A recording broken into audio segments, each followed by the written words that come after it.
Hello, everybody. Hello.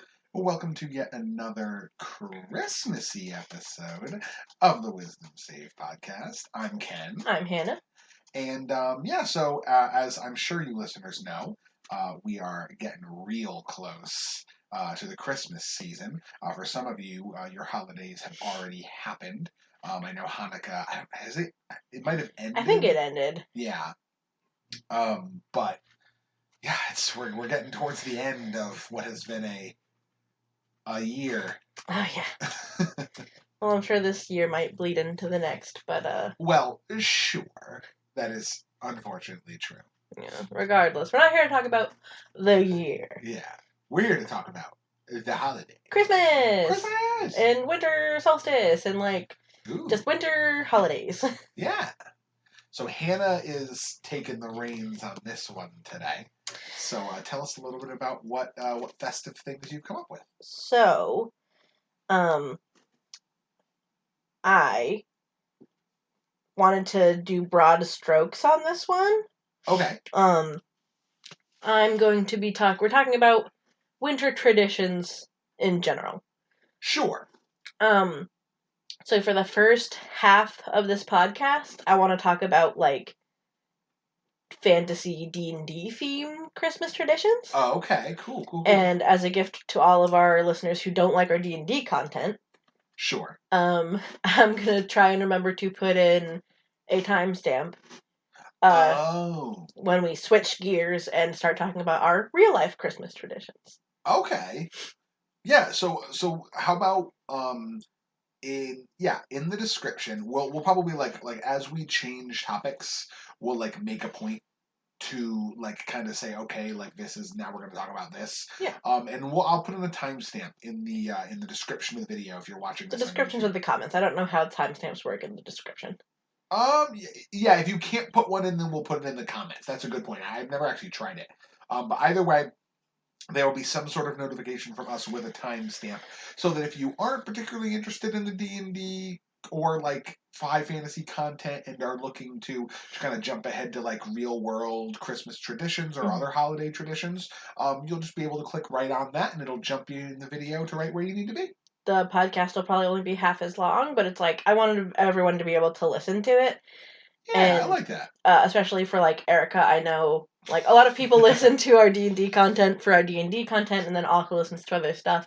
I'm pretty sure Erica hasn't listened to the podcast where we just talk about our D&D characters for 2.5 hours. That's completely reasonable. Yeah, which I don't expect her to listen to those. Right. Of course. She can if she pleases, but if it doesn't please her, please don't. I get it if that's not what everyone's about. Sure.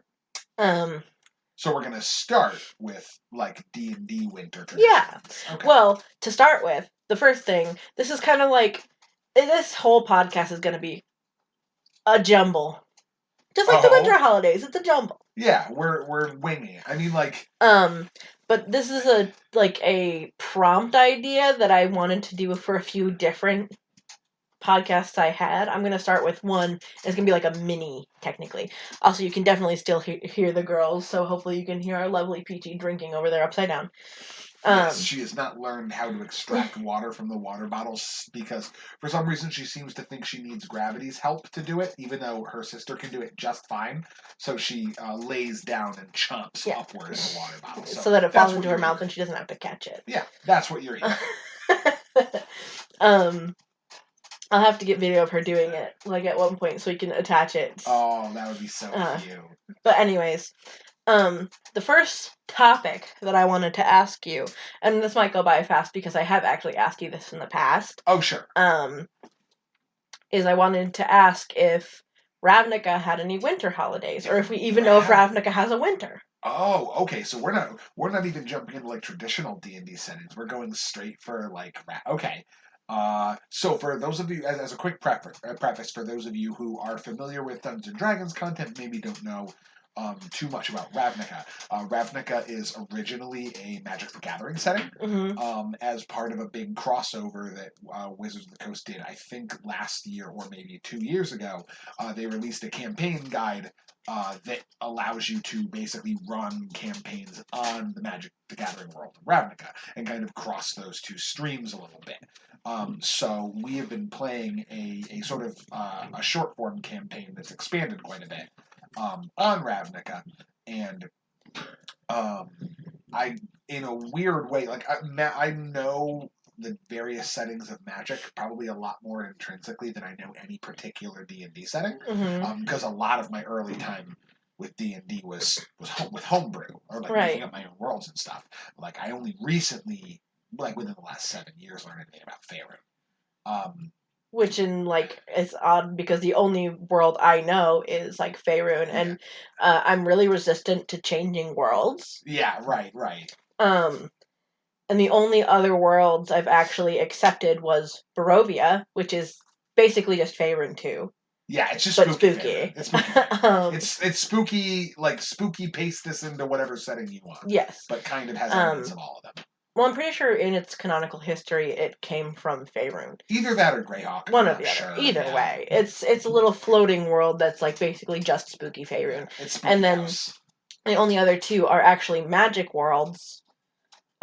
Unless Eberron isn't one. No, Eberron was actually invented in 3rd edition Dungeons and Dragons. A guy, Keith Baker, who is the designer of the world, entered a contest that a bunch of like homebrew indie designers did, where you got to pitch your own world to Wizards of the Coast, and the winner of the contest got their like a whole campaign setting book made, and he ended up winning the contest. Okay, so technically another D&D setting. It's an original D&D world. Yeah.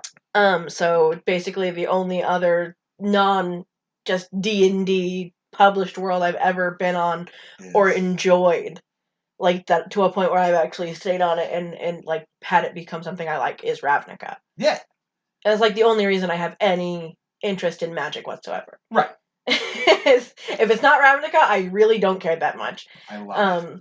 Which is weird because it's a city, and I hate cities. Yep. Ravnica is just a world that is a giant city. Yes. And one of the real reasons I like it is because there's a group of people on it that smash everything. Yeah.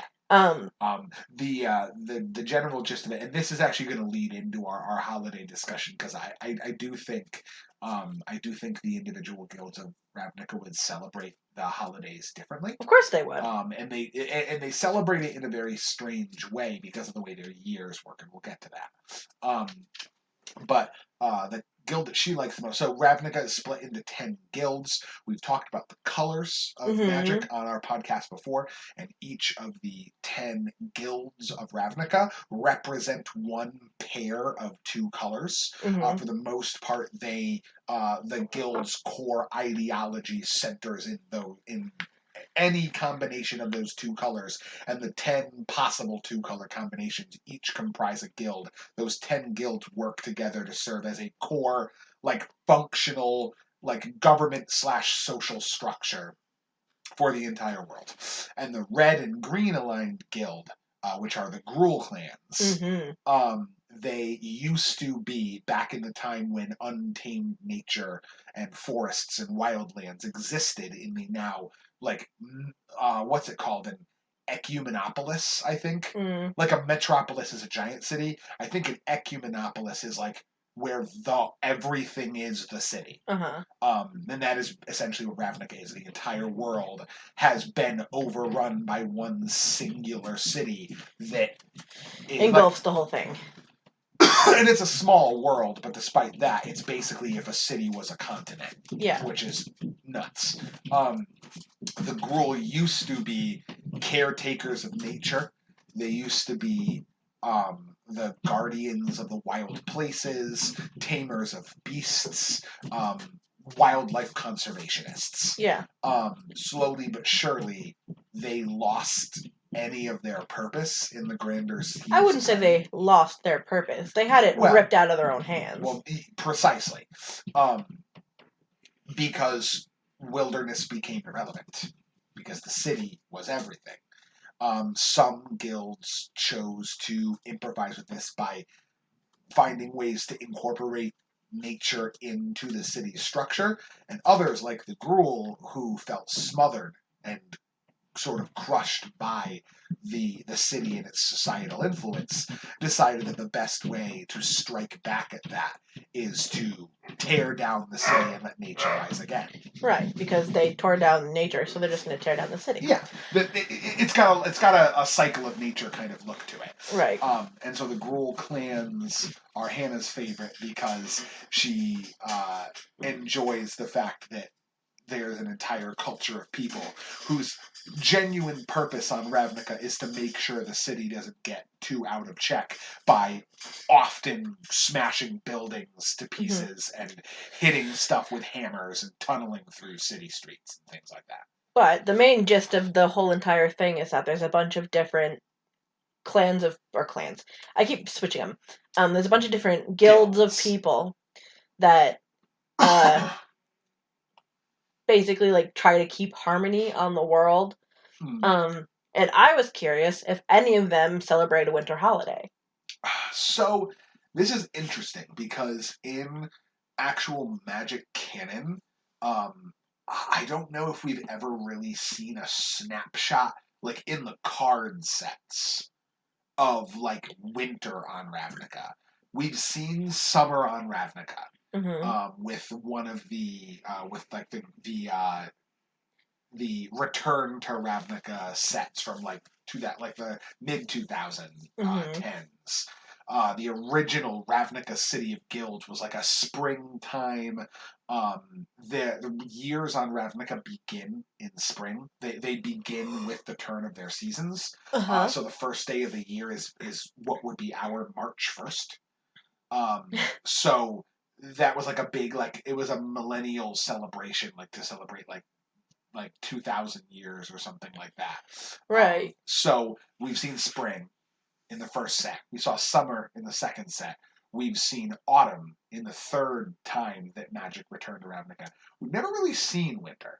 So we don't know a whole ton about how winter works on Ravnica. Maybe that's the next one they'll do is a winter I set kind for of Ravnica. have a feeling. We did the War of the Spark set glossed kind of through winter because it passed to the end of that year. Right.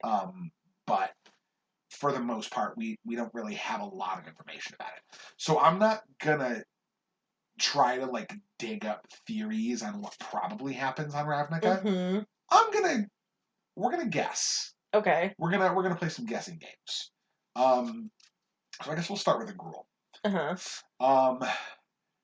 Winter holidays. Well, I mean, the Gruul, they don't really have any organized territory on Ravnica. Right. They live basically in they'll destroy large sections of city and force people to move out of it and present such a devastating front that the military and government of those areas of the city can't really mount a resistance against them.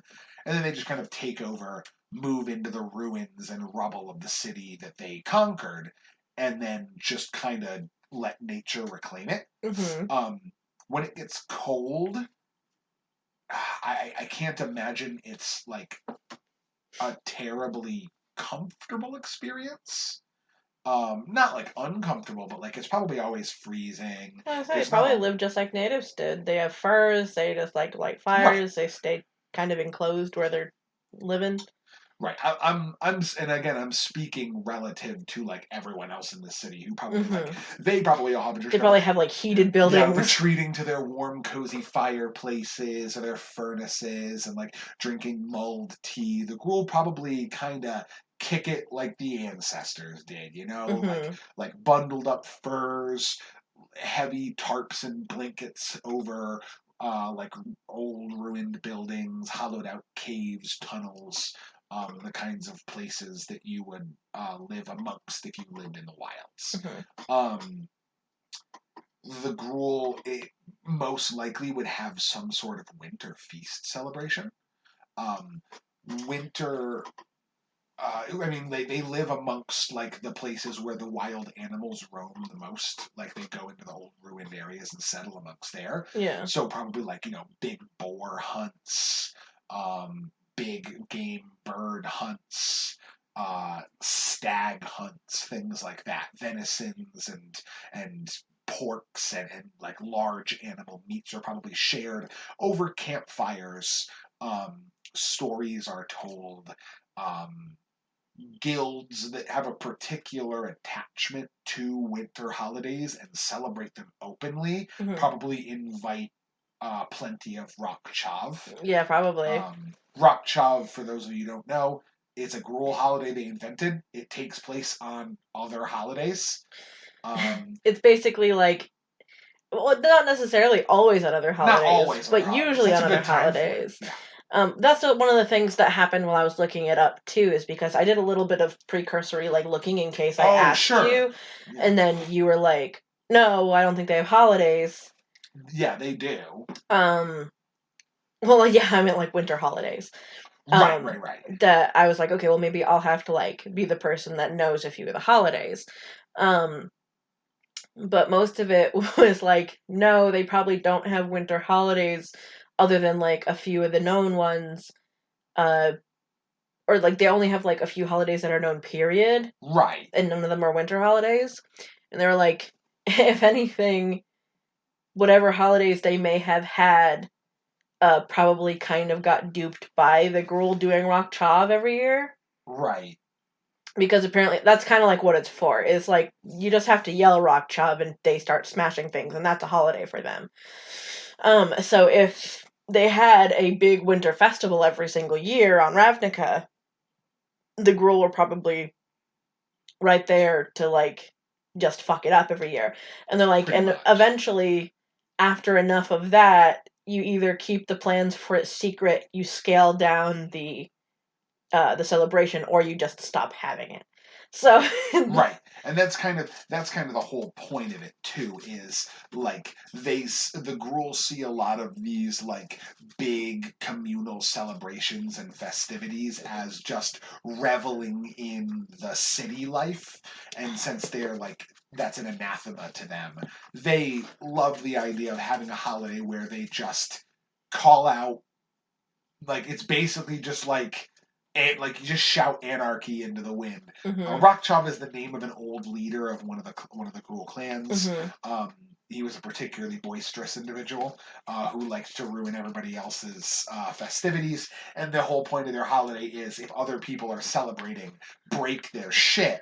And then next year they won't spend as much money on the holiday because their shit's gonna get broken. Or an even bigger victory is if they finally just cancel the whole thing because you rock chaved hard enough. Yeah, you break it up. The whole point of it is just like, break their shit, flip their tables over, light stuff on fire, eat all their food, run screaming through the streets. Like, just cause as much of a disruption as you Which possibly honestly can. kind of makes me feel bad, but also like kind of not. Yeah. Like, Well, the thing is, some guilds totally deserve it. yeah, absolutely. Like, I'd feel bad like messing up like. I don't want to get into every single guild because then it'll be the first half of all of our fantasy time talking about holidays. Right. But like there are a few guilds where I'd feel really bad ruining their holiday. Yeah. But for then sure. like I would feel bad like some. ruining the Is It holiday. I'd feel bad ruining kind of Selesnya, but also I still kind of resent any other green guild. I feel bad ruining like the Golgari holiday because they do so much nice things for everybody throughout the year. But like anybody else, it's like fuck you and your holiday. Like, Sure, that's fair. um, I think the Gruul would probably be one of the most likely to celebrate winter holidays, but it wouldn't be like your traditional. It'd probably be most akin to like a modern, like a pagan holiday. yeah, It'd be more like a Yule celebration or like a winter solstice celebration where they celebrate the turning of the seasons, how that affects like wildlife. They probably feast. It's cold and everyone's sheltered inside, so I would not be surprised to see some sort of fertility celebration mm-hmm. occur around that time. Since everyone is going to be spending more of their time like huddled up and close, so Get your sleeping buddies. yeah, you need to find your cuddle buddies for the cold winter nights.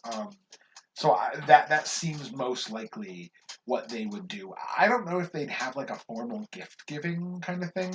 I feel like the tradition of gift giving, like the Gruul, the Gruul don't often give like traditional gifts. They're not going to go out and buy presents. The Right. Gruul think money is stupid. Yeah. They may like you may like They go might make things or whatever, but they also Yeah. like can't make so many things that they can get a gift for all of their family and friends. Yeah. They'd be the kind of like they go above and beyond to help out the clan and like, get extra meat, like forage for extra things for feast holidays. The Selesnya seem Yeah. like people that would have like a traditional Christmas. Oh, for sure. So the Gruul that we've been talking about, they are the Green and Red Guild. Very impulsive, very gut oriented, just like a red green individual would be. The Selesnya are centered in green and white. They are they're like very like hippie religious cult kind of.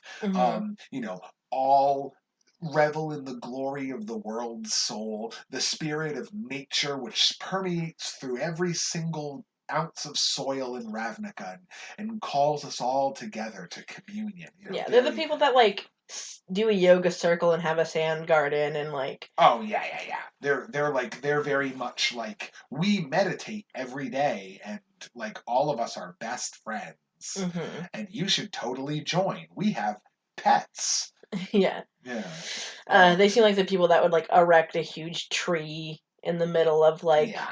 And like have like, oh well, we have to get gifts for everyone, and it has to be so aesthetically pleasing and like nice. Oh yeah, and everyone people in the group are organized. Like the whole guild together is like a collective, but they're also organized into circles depending on what kind of thing you're training for. Whether you're training to be a Selesnian, like a guard, or if you're training to be like one of the archers, the Sagittar scouts, or if you're a medic, or if you're like a spiritual leader. They have circles that are like different groups of people that like commune and work together for those things. You'd probably do like a secret Santa sort of thing, like a surprise gift giving within your group, and it's supposed to be about like bonding and like getting to know somebody in your group a little bit better, and you all share and experience things. They do a lot of like end of year potluck dinners, and like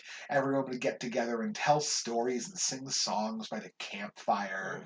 Yeah, it's like Christian getaway camp at Christmas time. Right. Yeah. Okay. Well, I'm gonna switch over to D&D traditions because we don't know a lot about the Ravnican traditions. Yeah, a lot of them for the most part, like those are the two that really stick out to me. I'm sure other people probably do things. I can't imagine really many of the other guilds having like strong like end of year like winter traditions. Some of the guilds like the idea of them celebrating holidays at all is kind of like right. The Dimir don't celebrate holidays. They're basically just a spy organization. Right. Like there isn't like a formal communicative thing.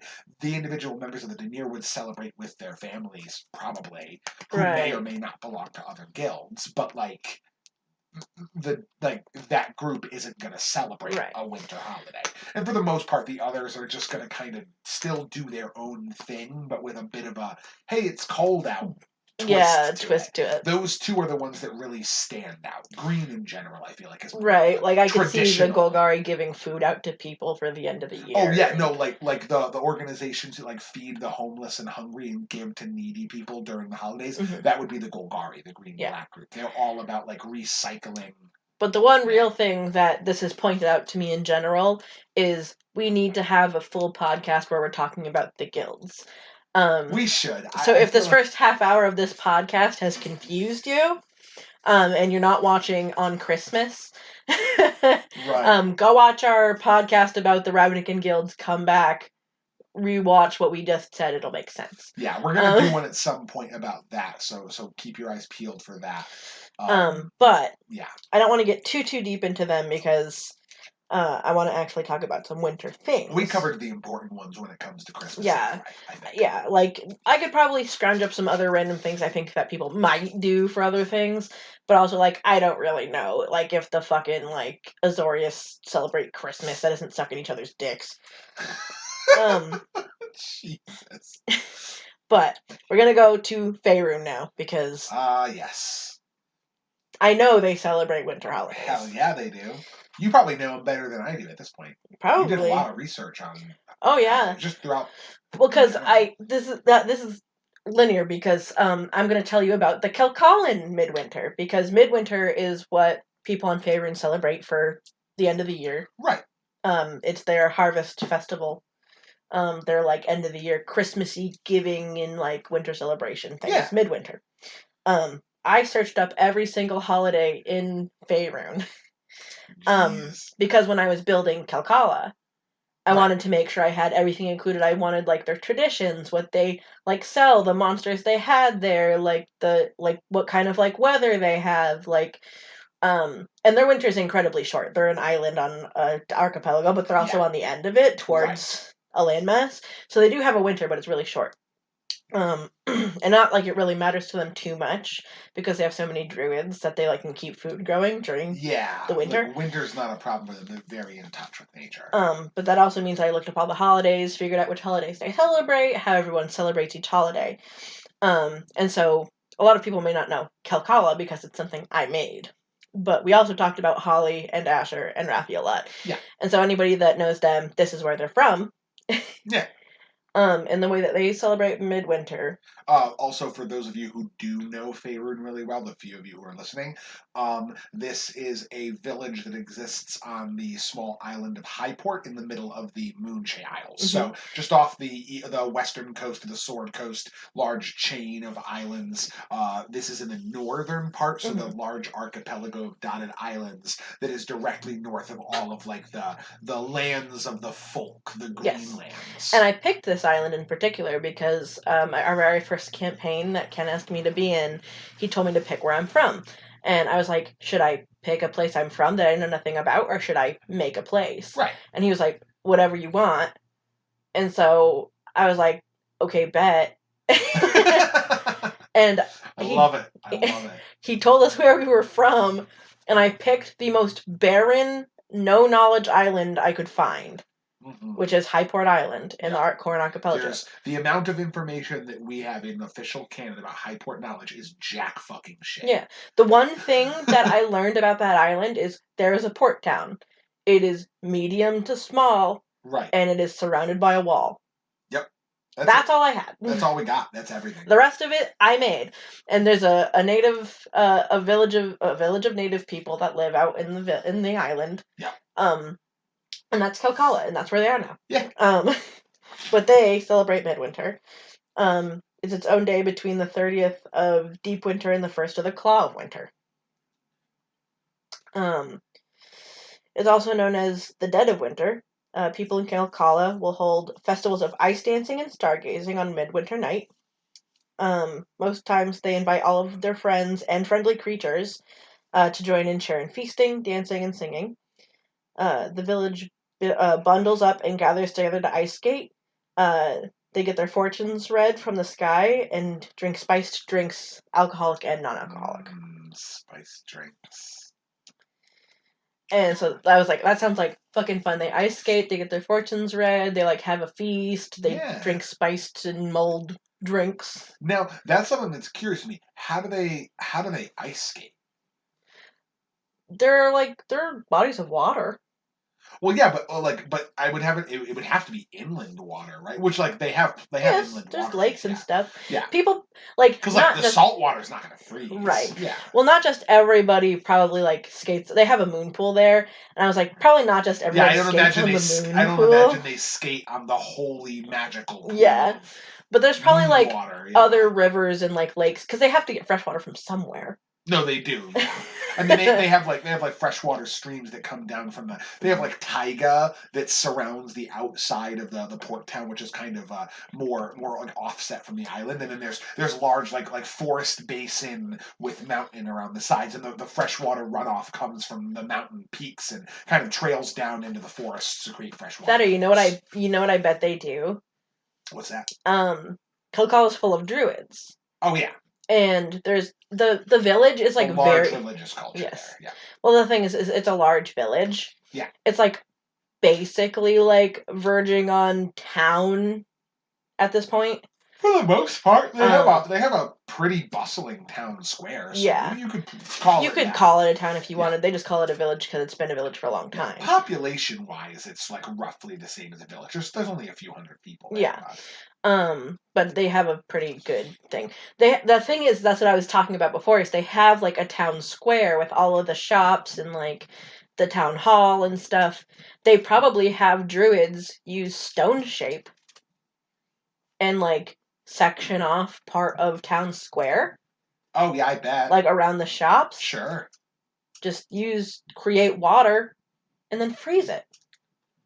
Yeah, I mean that's easy enough to do. And then people can just ice skate in town square. Yeah, because that's the thing is that like all of that like stone shape create water and shape water, which you can use to freeze water. Like that's those are really like simple. Stone shape is the biggest deal spell in terms of Dungeons and Dragons, and it's completely achievable by a 5th level druid. So like, I mean, not their apprentices, but like even like basic like career druids in the village would be able to pull that off. I was gonna say, there's plenty of druids, there's plenty of rangers, there's plenty of fighters and barbarians, and that's like most of our population. Right. Because I also, when I went through, I made sure I figured out because there's a few different villages around. Sure. Which villages have the most concentration of which kinds of classes. Right. And ours is rangers, druids, barbarians, fighters. Yeah, you're the most naturey. Yeah. So we have plenty of druids, and even if you just assume, because there is also like a political structure in place. Sure. There's a lord, like a leader guy. Yeah. His wife, and then there's supposed to be somebody that like a druid in charge of the moon pool. Right. In this case, right now the leader is Holly's father, or Holly now. But before it was Holly's father when I made this anyway. At the beginning. And his wife was the druid in charge of the moon pool. And every druid that's in charge of the moon pool has a court of at least 5 like maidens, like quote unquote, because it can also be males. Right. But there's like 5 individuals that are under them learning. Yeah, 5 circle druids. Yeah. Who help them maintain the moon pool and like are basically there to like serve the person running the moon pool. Right. Because usually one of the 5 under them gets picked to be the next, and then they pick 5 more to teach. Right. So there's plenty of them, but if you're just assuming even right now that there's only 6 druids in the entirety, which isn't true, but if you're assuming there's only 6 druids there, period, at least the person in charge of the moon pool can do that. Very good point. And then the next day they probably just get rid of it. I mean, well, that's the thing too. Is like that's kind of fun. Like the neat thing about being able to like envision these things in a high fantasy, high magical setting is that like you have literal nature wizards who can just turn around and be like, "You want to just make an ice skating rink for funsies? Yeah, we'll get rid of it tomorrow. It'll be like it never happened." Yeah, like that's awesome. Yeah. And I'm sure that's a tradition that people enjoy heavily. I mean, like the druids of Gilgal are also the religious leaders. Yes, there are at least 2. We do have some clerics, but also most of the time there are druids. There are 2 main churches in Calcala. Yeah. 2 Maliki and Sylvanas. Right. 2 nature deities. And sometimes they're run by clerics, but if they are run by clerics, they're probably like one of the few. Like we do have clerics, but not like a bunch of clerics. And druids draw their power. They draw divine magic as well. So it's like nature deities take clerics on just as much as they would take on druids. That's what I'm saying. So it's like depending on who's running it is like depending on whoever took on the job that time, like whoever's more committed at the time. Absolutely. So it's like whoever wants to help make the skating rink is help out, I guess. There you go. That's fun though. Mm-hmm. So they just do a lot of ice skating. Do they now? That's the thing. I don't know if we really went over that. Do they have like a formal gift giving holiday? That's usually the days that they give gifts. They have their feast. They give gifts to their family and friends. They like do ice skating and get their fortunes read. They like hang out and like do all their gift giving on that day. And since they live in like a forested island nation, I'm assuming most of their gifts are like handmade. It's not. Yeah, they do have shops, like, right. But the thing is not that a lot of trade comes in now. So well, they do trade. They trade for things that they specialize in. Like everyone just like it's kind of like how a McDonald's and a Dunkin' Donuts might trade donuts for burgers or something. Oh, sure. Okay, I got you. So the people that work for the fur traders, like they get special furs that are just there, so they'll go trade the dude down at the bookshop because he might need to like have special furs for a project he wants, like for clothes or something. Okay. Yeah, so he'll go trade for books, and then the guy takes the furs that he wants and goes and trades the tailor for like things that for the clothes that he wants. He gives him the things that he needs to make the clothes, and like maybe a little bit of extra something else, and then he gets things back in return. Sure, makes sense to me. Well, that's fun. And is that now, like, for the most part, since you know more about like the actual, like, the Faerun wide or Toril wide um, midwinter celebrations, like how close is a Kelkallan midwinter celebration to just like how it's generally practiced or general ideas of how midwinter's practiced? Well, Kelkala kind of has different different traditions from all over. Oh, sure. Because lots of their traditions came from like the Northerners. Right, because they're like, I mean, we're talking like they're basically like descended from fantasy Vikings, pretty much. Because they were of Northman blood. So like what used to happen is they used to go on like a big hunt every midwinter to like and like have a feast. Like they still have that. They'd have a hunt and a feast to like celebrate their last crops and like spending time with the people that they love and stuff before winter came and like take a bunch of you guys. Right. But they actually also like because of how many people Kelkallas have taken in have like borrowed other traditions from other people. Okay. Like what is it? Where is it exactly?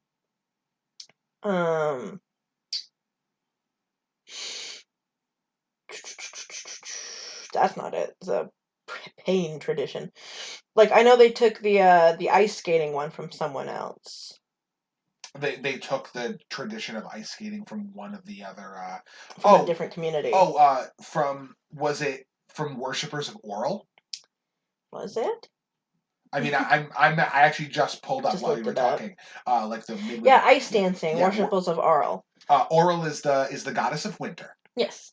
Mm-hmm. So she I'm not 100% sure where they picked it up, but it was probably like pretty early on in their settlement. So this is like a whole metaphysical thing, but like the briefest way to explain it is like the deities of nature and the elements are in a sort of sub-pantheon with the greater deities of nature. Mm-hmm. So like Sylvanus, who's basically the greater deity of nature, and most of the other nature deities are like under Sylvanus in some way. Mm-hmm. All of the deities of the seasons are sort of a sub, like they're a underling to the greater being of Sylvanus, whether they agree with him or not.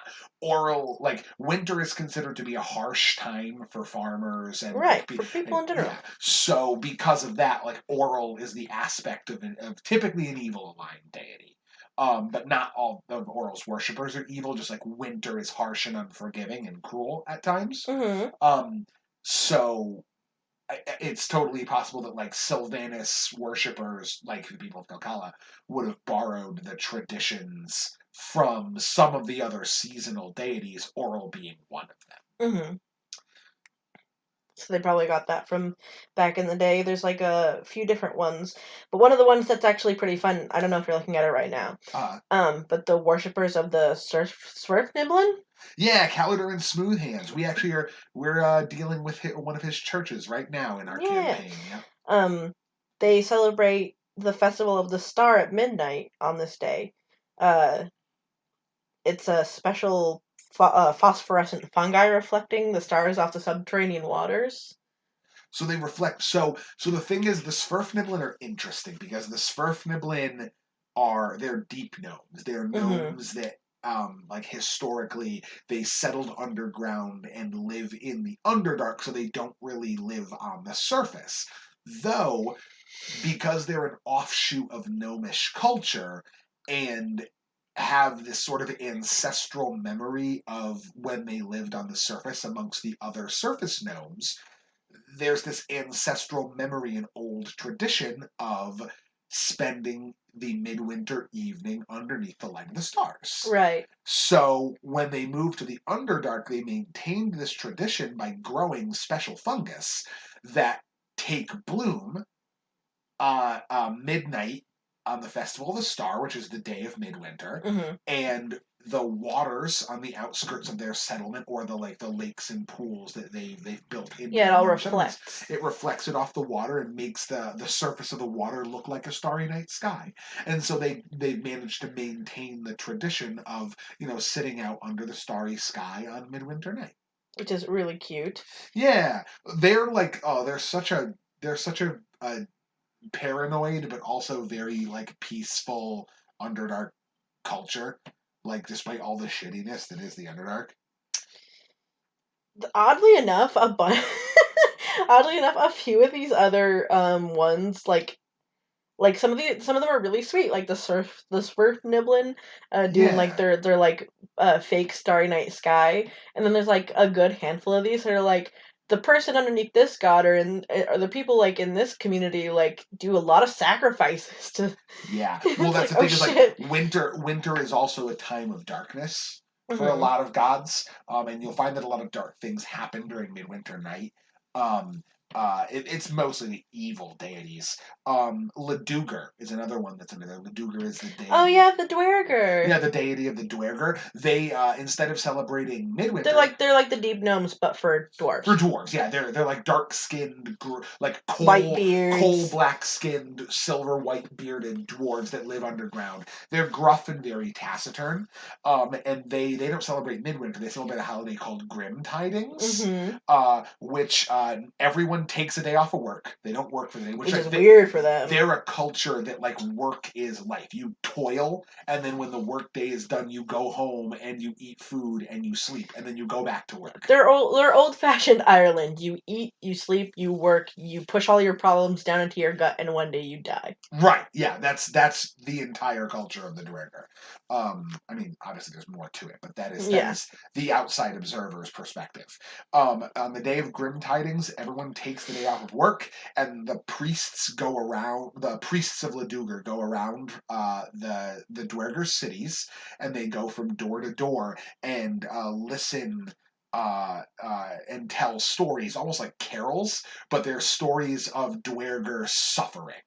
Like they tell stories of like hardship and strife and difficult times to all those who would listen to the priests' retellings, so that like during their day off they also take a moment to realize many of our ancestors struggled to get us where we are today, and that we want to follow, like we make it a goal to follow in their footsteps. It's a very like you said, like kind of an old Irish Yeah.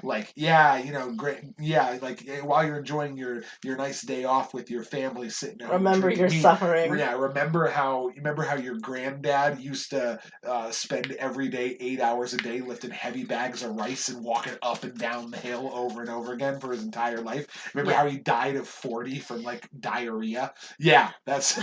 But honestly, that just kind of sounds like a regular holiday. You just go kind through, of, yeah. you go through all the shit. You like spend your time talking about good things, but you also remember all the shitty things that happened.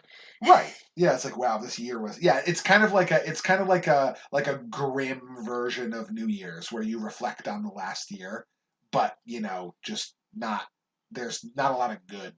It's mostly just like, hey, remember when this sucked? Um, yeah, and then like some kind of crazy ones for midwinter. Worshippers of Loviatar.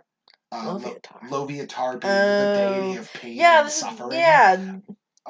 So Loviatar is a weird deity. They're the deity of like self-inflicted suffering, and they're kind of a weird cult to a deity that believes in self-sacrifice for the greater good. And their whole thing is they're a cult that believes that if they inflict enough pain and suffering and an injury onto themselves, then every wound inflicted upon them is a wound taken away because there's a finite amount of pain that can be experienced in the world. And so they take all the suffering onto themselves to help supposedly innocent people not suffer. Yeah. So they in order to give everybody a happy holiday, they celebrate the rite of pain and purity, where their priests will dance in a circle on top of shards of broken glass. Ugh. And that's their Christmas tradition. They realize if we it's like if I stab my feet enough times, then other people will have a good Christmas or some weird shit like that. That's very sweet, but also ow. Yeah. There's Shialia? Shialia. She invites friendly creatures to join in feasting, dancing, and singing. I think Shalia is a halfling deity. That's one that they actually in Calcala they picked up from other people. Oh, she's a never mind. Shalia is an exarch of Mialiki. She's basically a. Oh, then I guess they got that from Miliki. she's a demigod that serves. She's the other people they got it from. Yeah, she's a demigod of sort of like a motherly demigod of nature and wild things.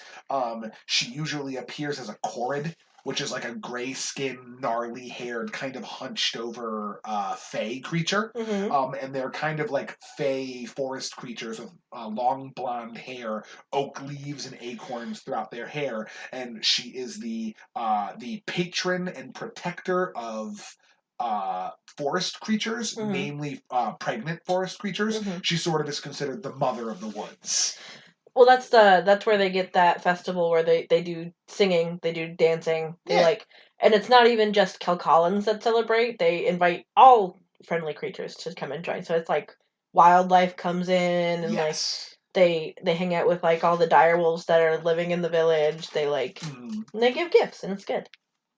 And other cultures that don't necessarily that aren't necessarily from there. Yeah, there's a few different holidays where they invite other cultures to come in, freely without being not being checked, but they won't be like, oh well, you can't come in here because you're weird. they're like, if you're friendly, you can come in and celebrate. It's fine. It's there's like I said, there's a few different villages nearby. They don't expect a bunch of people from totally different islands to come and chill, but it's one of the days where people from other villages can freely go from village to village because normally they can't. They have boundaries set up between each of the villages. There's 4 in total now. Right. And normally they have a thing set up where they have strict ground lines, and there's only one person that can travel between any of the territories. Right. Because they're everyone has an appointed messenger that can go on any of the lands at any point in time. Yeah, and they're just allowed in. Yeah, they have immunity. They're allowed to go wherever they want. Right. Without being attacked. But if they find if Silverfangs find some other people hunting in their grounds or just hanging out, it's free reign. You can just kill them. And that's so. And same if Silverfangs go onto someone else's land and are just chilling there, you're allowed to kill them too. They're allowed to just be killed. Yeah, it's just dude, you're not supposed to be here. You're not supposed to be on each other's land. Period. Right. And there's no retaliation for that. It's if they were unless they were lured out into that land and there's some weird shitty business going on. But normally they want everyone to stay off of their shit. Exactly.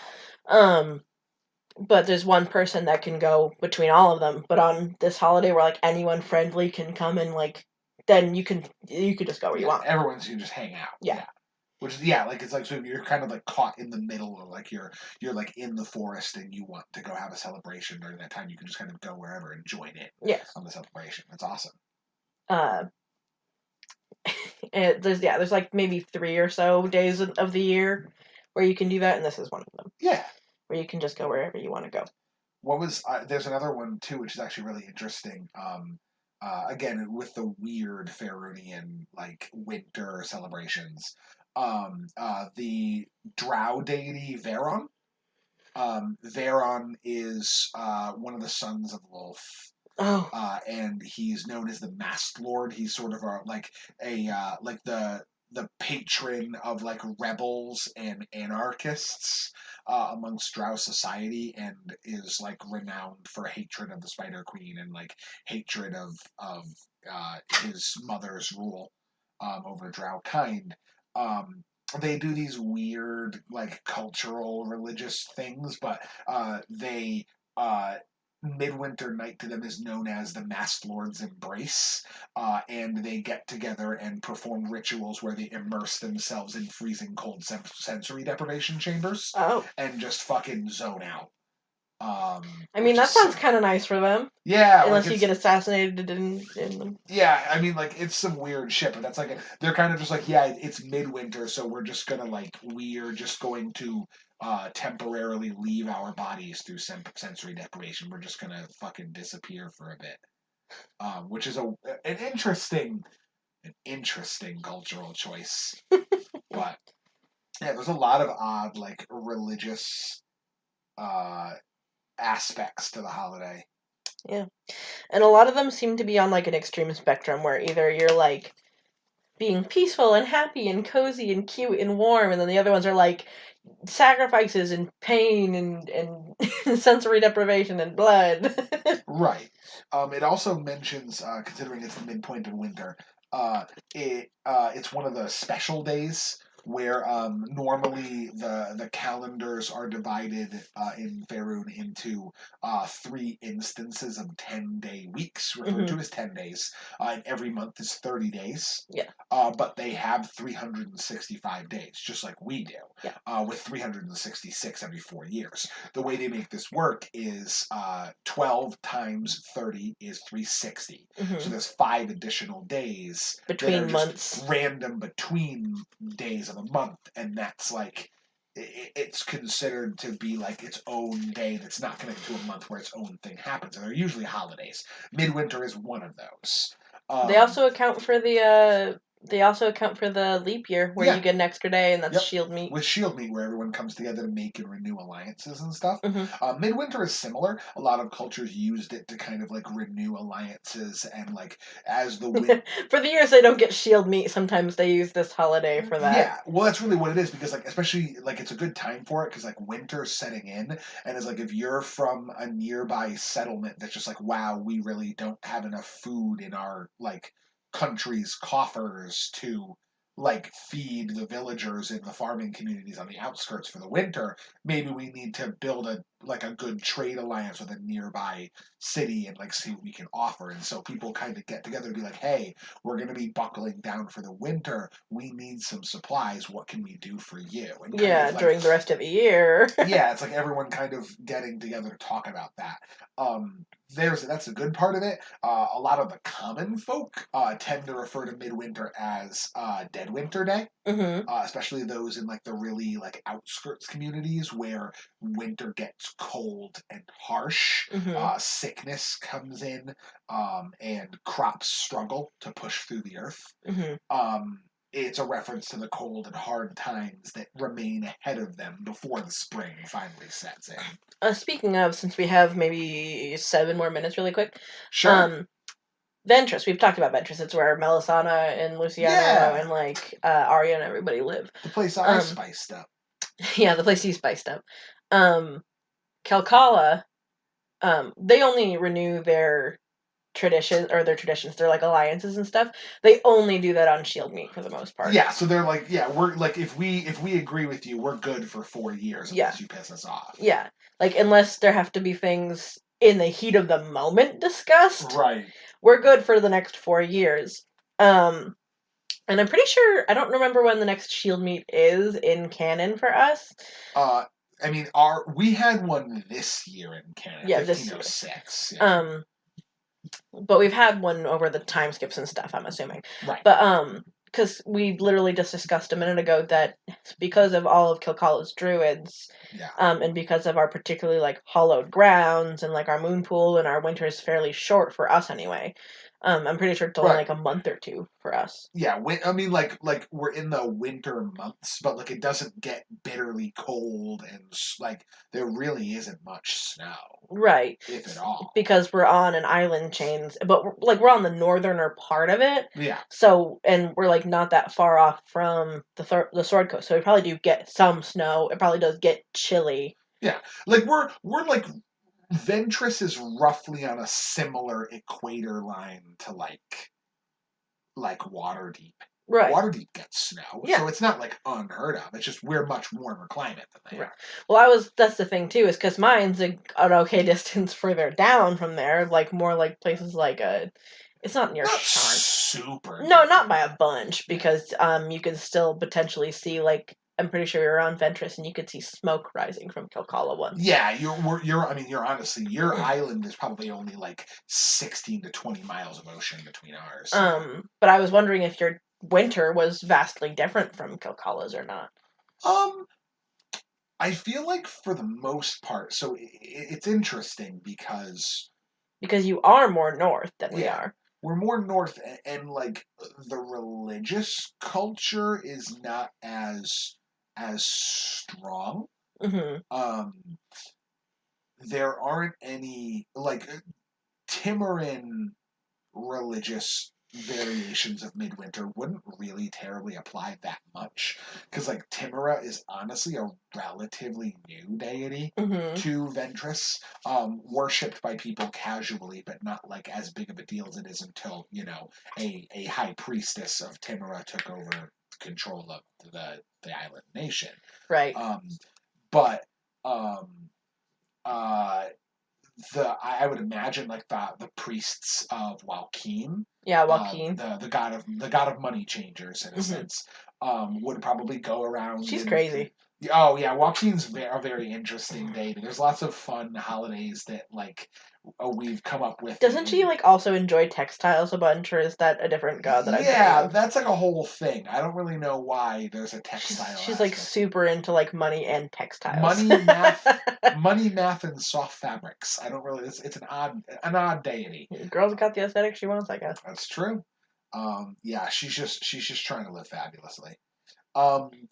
But yeah, they'll go around and they'll like offer charity to the sick, and they'll probably do like grand like feasts, like winter festivals, where like you can set up like booths and stuff.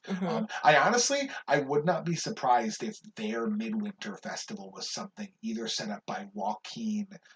Probably a companionship between Joaquin and Talos, the deity of storms, because there is a lot of Talos worship. They're like a big port town. Yeah, it's a big port city, and so they pray to the god. Like, even though both of those deities are technically evil, again, because they're manifestations of things that are dangerous, and so humans perceive them as evil-aligned deities. Even that is complicated in D&D terms. Like, because the goddess of winter is evil, because winter's cold and people get sick and die. It's just nature. Yeah, it's neat. That's the thing, is that, like, humans prescribe those notions onto the deities, I think, because those deities reflect things that humans are scared of. Right. And if humans fear something, to them it is evil. Right. But in general, I think the two of them work together, and this is kind of a meta reference. So for those of you who are paying attention, I hope you've seen Legend of Korra. But Legend of Korra Season 2, the festivals in the Water Tribe that Korra has when Unalak and Eska and Desna are there, and they're having like that big like lights festival, and all the booths are set up in the Southern Water Tribe. That's kind of what I imagine their midwinter festival to be like set up booths and things. Like everyone has like it's all in like the. But the thing is, like, it's not icy per se on Ventress, but it's like it's colder. Everyone's bundled up in their more comfortable clothes. There's like lantern lights everywhere. All the ships are into port. Some of the ships in the port are opened up, and there's like people can come in and like enjoy spiced mulled wine, hot food, hot drinks. People invite people onto their ships. Trade is established. There's booths. There's carnival games throughout, and then as sort of a good tiding to the ships who need to brave the cold waters of the winter time, like the worshippers of the goddess of the seas, sort of like would engage in rites to protect the ships on the cold oceans. The worshippers of Talos, god of storms, would like call down thunderstorms to be seen as sort of like a blessing to the land, calling down like lightning strikes on like the high mountains and stuff, putting on like a spectacle. I think they would have turned it into like a big like lantern light like carnival style festival celebration. So Right. it'd be more like a kind of chilly what's the word I'm thinking of? Like a harvest festival, Right. but not so much of a celebration of the harvest. Especially because like harvests would work differently on a basically mountainous island that mostly engages in fishing. Right. Like you don't do a lot of growing, so the harvest isn't terribly exciting. Right. But you guys would probably have fish farms, but regardless. We do, but it's a different kind of harvest. But also, I don't understand how people could call, like, the goddess of winter evil when literally Umberlee is like, I'm just gonna sink your ships because fuck you. Yeah, no, well, that's the thing. Umberlee is also an evil deity. Well, yeah, but, like, that's Talos, a little... Yeah, Talos is considered chaotic evil. Umberlee is chaotic evil. Auril is neutral evil, I think. Well, the thing is like, the goddess of winter, like, passively, she's like, I'm just gonna make it winter, because, winter has to happen. Some of you might get sick, and I don't really want to kill anyone, but, like, winter has to happen. Right. It's part of nature. We're gonna do winter, okay? Just brace yourselves. Yeah. And Umberlee is like, fuck you, I'm sinking you to the bottom of the ocean because I'm mad. Yeah. And people are like, that winter dude lady, fuck. Yeah. She's evil. Yeah. And like Umberlee is literally nicknamed the bitch goddess because she's an asshole. Yeah, one of her titles is literally the bitch queen of the sea. Yeah. And it's because she, like, people are like, oh, you have to make sure you do all these weird ritual rites to her, or she might get mad and sink your ship and kill you. And it's like, okay. Yeah, looking at Greek myths, Umberlee is Poseidon if Poseidon was more jealous than Hera. Yeah. And more of an asshole than Zeus. Yeah. But like all the worst aspects of some of the deities rolled into Poseidon. And yet everyone's like, oh, but Talos, he makes storms and we might sink. Fuck. Like, that guy's also evil. It's like, he's not trying to sink you. Yeah. It's just, storms have to happen. It's not just thunderstorms. He does, like, natural disasters and stuff. And so humans are just like, oh, he made a volcano blow up my whole town. So he's a dick. Well, I'm sorry, dude. Volcanoes exist. And sometimes they have to blow up. Maybe don't make your town near a volcano. Have you considered not building your town near a volcano? Like, I'm sorry, maybe don't make your house on the fault line. Right. Right. But that's what, yeah, and that's the thing, is like, that's part of the reason, because, like, I feel like a lot of that is a holdover from, like, D&D's alignment system. Yeah. And, like, I feel like a lot of it is just like, oh, well, like, this deity's evil because humans see them as dangerous, and so, like we need to ascribe some sort of evil aspect to them. Or it's like, it's based on their relationship to humans or mortals, because player characters are mortals. Right. And so if you're a player, it's a fatal flaw of humans. If you're a player character, if I don't like it, it's evil. Yeah, if it threatens me, it's evil. And that's a holdover from old versions of the game that I think, and the alignment system in general is the reason why I don't really it's love to. Yeah, like, if I could give color alignments to some of the deities, it would make so much more sense. Well, honestly, I prefer that. Yeah. But that's not what we're going to get into now. Now is when we're going to be putting in our timestamp, because we're switching gears over from D&D traditions. So officially, at this point, I will try to memorize it. We're going to switch over to our next topic. So if you are just now joining us after skipping over all of our D&D content, welcome to the Christmas episode. Yeah, welcome to the Christmas episode. Hello, it's so nice to see you. We're switching over from D&D traditions and Magic the Gathering world. I guess traditions. Yeah. It was D&D. Yeah. D&D traditions. All D&D. To our real life winter holiday traditions. Ooh, okay. We're talking about ours, like, personally? Yeah. Oh, okay, all right, cool. Because I wasn't going to be like, oh, during Christmas time, people, like, put up a tree in their house. And yeah. Like, people know that. You guys didn't know that, right? No, like, you people didn't know that. Trees happen? So I wanted us to talk about, like, our own weird traditions. Okay, I got some pretty interesting ones. This I did not plan, because I wanted it to be, like, a really organic conversation about stuff we did. Because I don't know if you know a whole lot about, like, my family's, like, Christmas traditions. Yeah, not really. Literally, you told me the other day that you guys did lottery tickets on Christmas, and I was like, oh. Yeah, that's a fun. Lottery tickets they're a great stocking stuffer. The only time I've ever gotten a lottery ticket for Christmas was when I used to work at our local grocery store. Oh, yeah. And so instead of, in lieu of, like, a, like, Christmas bonus of any type, our boss bought us, like, 5 lottery tickets. I remember when she got us lottery tickets. That was very cool.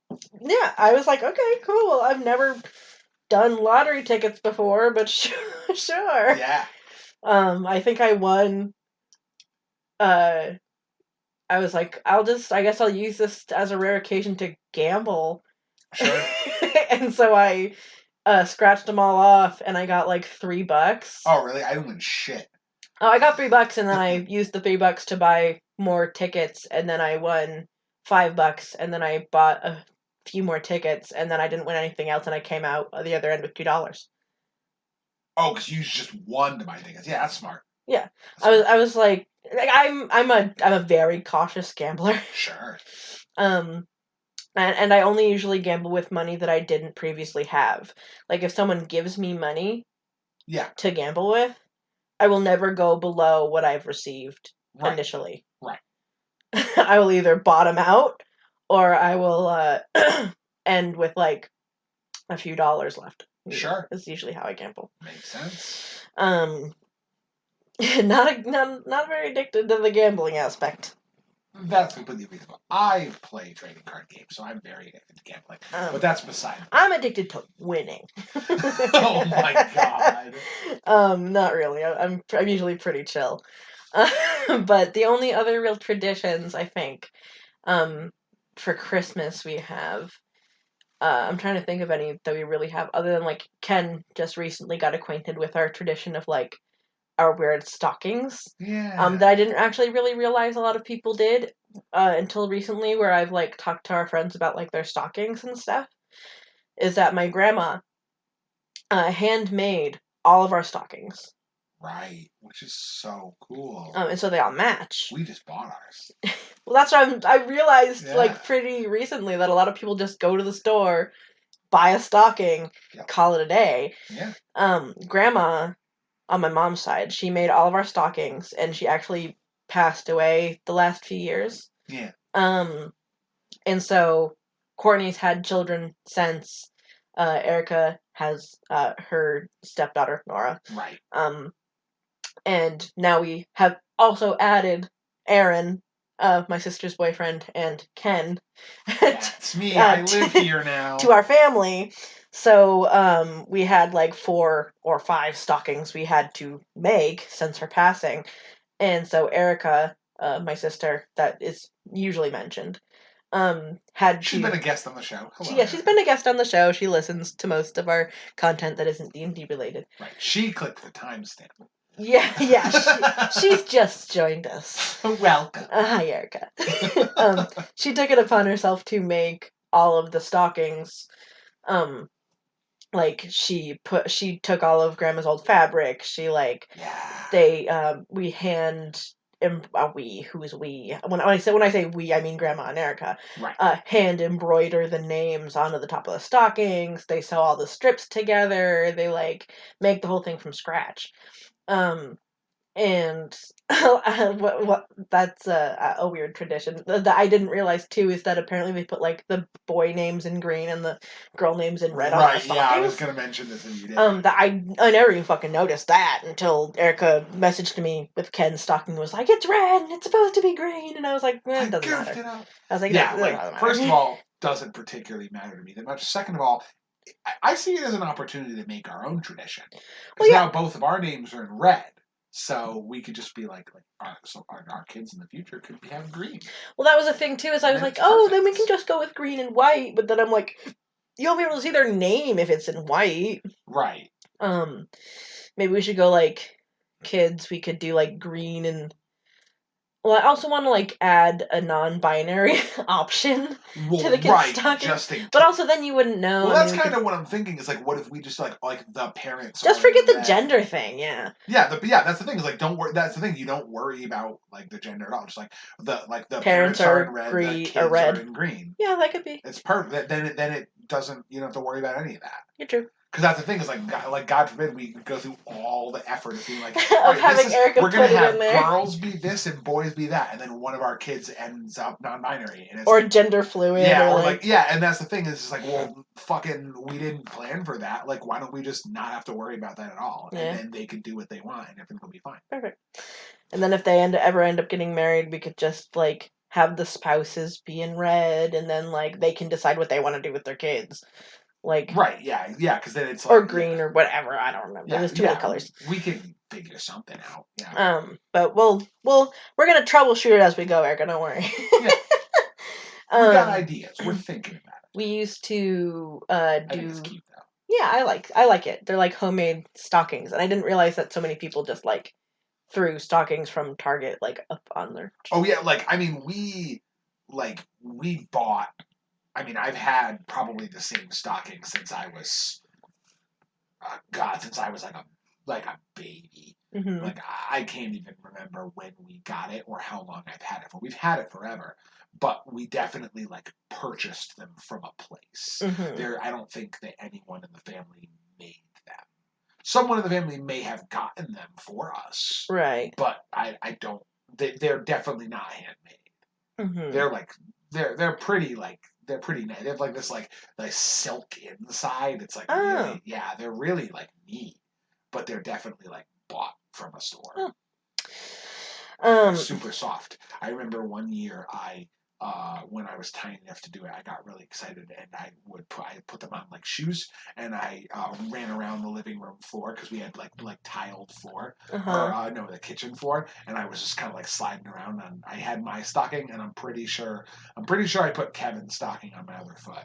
Sorry, bud. And I was just like zipping around the floor and just kind of doing my own That's how I broke my foot. Not with a stocking, but...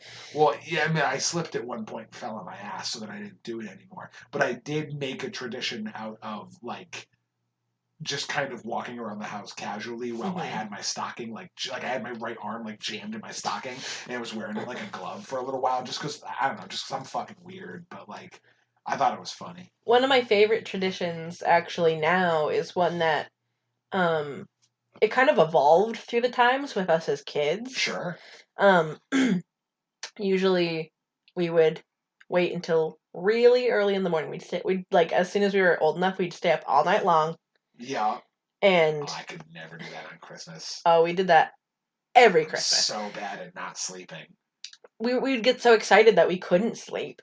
And so we eventually just took it upon ourselves as night owls to just not sleep. And we would wait until we heard the stockings go up, because I think that we made a rule, or my parents made a rule that as long as it was past a specific time, as long as the stockings were out by then, that we could get them. Oh, so you were just waiting. You're like, yeah, we're like, vultures. It has to be past 5 o'clock in the morning, and once it's past 5 o'clock in the morning, we can get the stockings and we can go through the stockings, and then we had just enough with the Christmas that we could go to sleep. So it went down the line. I'm pretty sure it was Courtney and Erica. Erica probably took on the Courtney probably, I don't know if she had enough hype, so I think Erica like would do it one year. and then another year, and then eventually she got old enough where she was like, whatever, I'm tired. Right. So then it went to me, and I would get the stockings for everybody. You'd bring everyone this. Yeah, we. Oh, so you wouldn't even all go like open all your stuff in your stockings together? No, because we would, but the thing, it's a stealth mission. You don't want to wake mom and dad up while you get the stockings at 5 a.m. because you didn't sleep yet. Oh, I get it. Okay, I see. So we had one designated person because there's 5 of us. We had one Sure. designated person that would go down and check after 5 o'clock, or 4 or 5. I can't remember which one it was. Whatever I think time it it was. to go check and see if they were out. And if they were out, then they would grab all the stockings and they would bring them back up to everybody. And so I don't even remember Erica doing it, but I'm sure she did. Right. I think she did it when we were younger. And then it was my turn. I would bring them. That's the thing, is like I have very vivid memories of trying to give Erica her stocking and her telling me to fuck straight off because she's tired. Oh, nice. But that's just because she was a teenager. She was at the point where she was over it. She could wait. She was tired. So just wanted to sleep. Get it. I get it. So after a while, it just became me, Brandon, and Cheese. Sure. And then I eventually was like, I will wait for the stocking. I don't care. And then it became Brandon's turn. Yeah. But not for very long because Brandon's a tired boy. Yeah, so he just wanted to sleep. I think there was like 1 or 2 years where he did it. And then after, for a while, it became Cheese's job. Right. And now none of us do it. We all just go get our own stockings. Oh, shit. Okay. But we've kind of evolved that tradition from staying up all night together to get stockings to now me and Brandon have movie night. Which is actually one of my favorite Christmas traditions. Yeah. Like that was a thing that I almost didn't even realize you could do. Like I just was like, yeah, you have to like go see your family for most of the day and then you get home and then you pretty much just go to bed. Now our Christmas Eve tradition, and this is like a tangent because it kind of plays into everything. Right. Our Christmas Eve tradition now, and for the last few years. Right. Well, some of it's been forever, but regardless. Anyway. Is Christmas Eve, we're allowed to open one present from our parents. And we always have been. And usually it's been like, for when we were kids, it was like toys or whatever. But we always got a pair of pajamas. Sure. So that you had something to go to sleep in for Christmas. Pajama pants. And now it's become less like toys. You just get the pajamas. Yeah, of course. And we all we still do cookies and milk, even though all of us are in our 20s. Yeah, but that's just fun, though. Yeah, we put out cookies and milk. We open our pajamas. We like all hang out for a little bit. Yeah. We have dinner. And then usually as soon as dinner's done, me and Brandon, because we used to spend all night watching shows with each other anyway to wait for stockings. We've done less of the waiting for stockings thing recently, and we just get together and watch a bunch of shows and movies. Yeah. But now it's become like a set. We watch Tokyo Godfathers, which is fucking phenomenal. Anyone who hasn't seen Tokyo Godfathers, watch it. It's an anime movie. Yeah, it's a Japanese animated movie. I do believe there is an English dub that either came out this year or is coming out next year. They did announce it. But it's about three homeless people in Japan who find an abandoned baby and try to get them back to their family on Christmas Eve. Yeah. And it's like there's like a whole thing that unravels with it. Each of these characters has their own deep backstories. Oh yeah, I love that movie so much. We watch it every year, and if once we finish that movie, if we're not tired, which usually we're not, we'll watch a few episodes of the of Bob's Burgers holiday episodes. Yeah. And because there's like 8 of them now, so that gets us to wherever we want to be, and then that's a good amount. I think there might be one other movie that we watch sometimes. Last year we watched the Hey Arnold Christmas special. Yeah, we watched the Hey Arnold Christmas special. Like, we'll watch Christmas specials. We watched the one anime movie, and then we try to watch Christmas specials. Bob's Burgers first. Yeah. Watch Hey Arnold Christmas specials, like things from our childhood. Right. And then eventually, when we get tired, we just go to sleep. And then sometimes we get stockings early, but most of the time we don't anymore. Yeah. But that's usually Christmas Eve for us. Oh yeah, we have a whole Christmas Eve and Christmas thing. Mm-hmm. That we do. So Christmas Eve almost always has been just small amount of presents. Mm-hmm. It's the members of the family who like. Sorry, I'm Oh, gonna open this soda. oh, you are legally allowed to open that off-brand soda. And wait, we don't have to wait. It's a It's a Pepsi. Pepsi. Yeah, I got nothing against Pepsi. Continue. we're free. We can do whatever we want. Sorry, that's why I've been coughing, because I have a really dry throat. That's okay. I don't want to do that to everybody a million times, but continue. But yeah, so Christmas Eve usually we spend most of the day just kind of like hanging around the house. We don't really do a whole lot during the day besides like any last minute wrapping or anything like that that we needed to get done. We just kind of do that.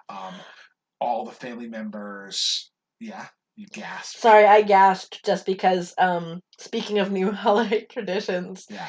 sorry, I was listening to you, but I No, just you're checked my fine. phone to see what time it was, and there's a Discord message, and I was like, "Ooh, it's probably someone asking to do Among Us," and Oh yeah, because and everybody this year is like Christmas Eve mongies. yeah, we're gonna play Among Us. So we're gonna play for Among Us on sure. Christmas Eve, Yeah. and that's probably gonna be a tradition because fucking Among Us, my I god. would love that to be a tradition. That does sound like a lot of fun. Anyway, so your Christmas Eve, you do a little bit of wrapping, you do some hanging out, light presents. Yeah, like we don't usually do a whole lot. Because honestly, like we would always do leading up to the Christmas holiday, pretty much like on Thanksgiving Mm-hmm. when the family gets together for Thanksgiving and.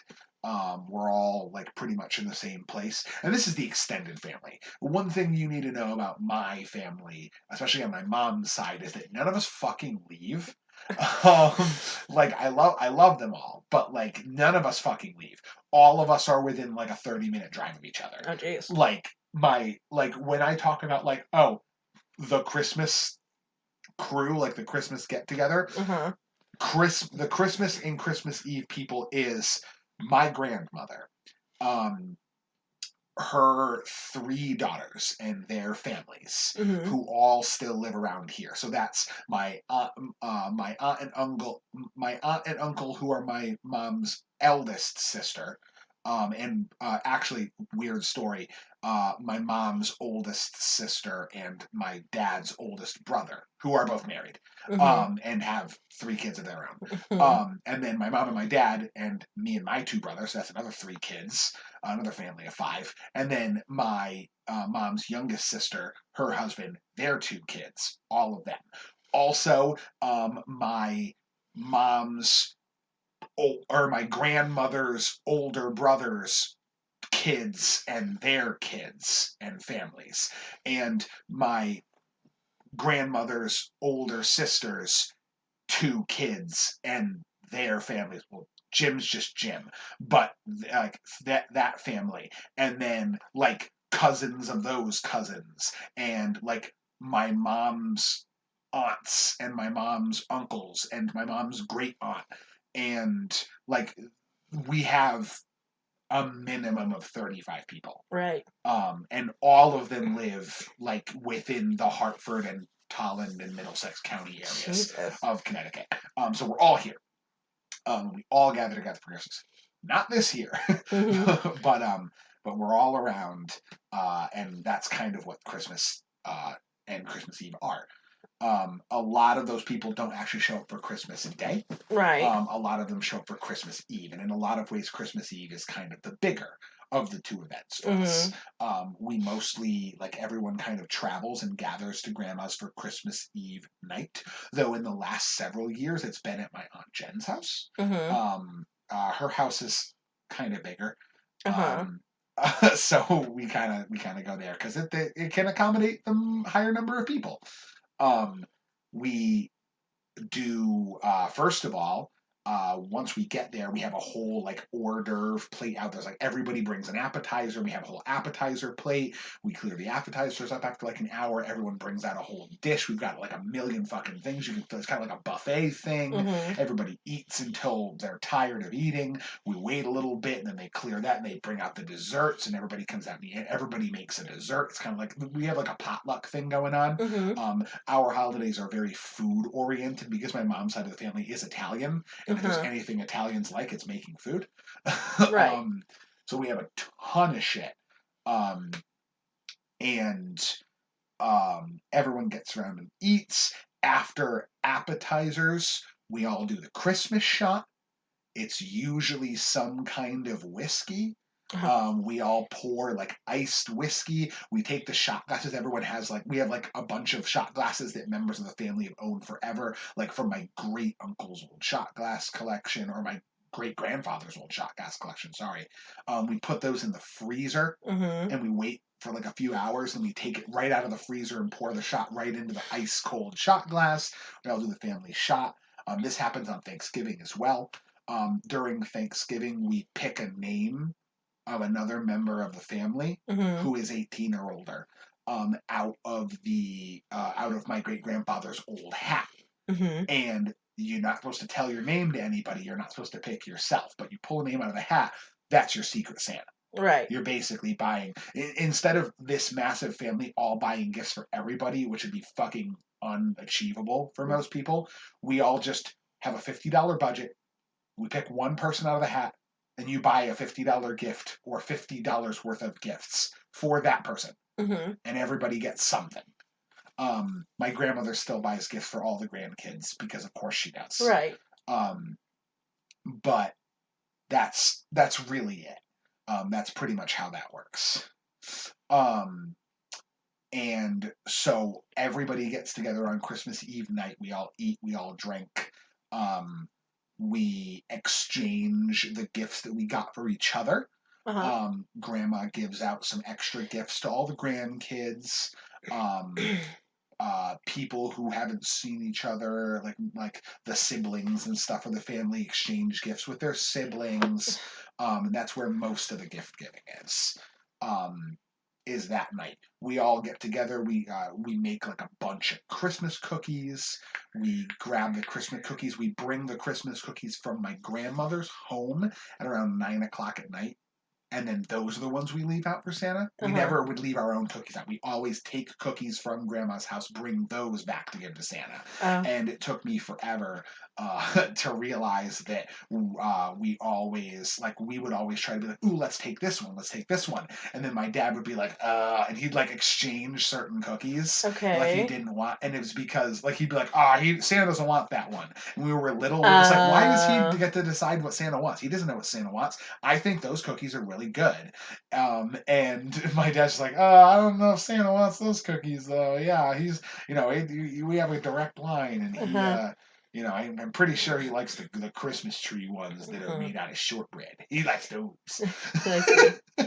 So, but yeah, we would always take cookies from Grandma's house. We go back home that evening. The stockings get set up. We've always had it was either we had an area on the railing in front of our TV at the house we used to live at. The new house we live in has a fireplace. So we would just hang them over the fireplace. We used to hang them on the railing. And we hang up the stockings.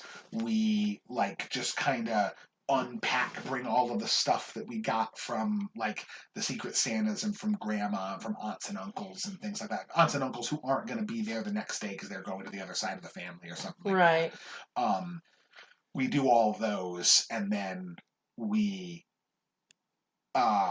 just kind of unpack everything, set ourselves up into our room, and for the most part, we get back at 9 o'clock at night, and then most of us, the kids, were out by 10 or 11, even later on.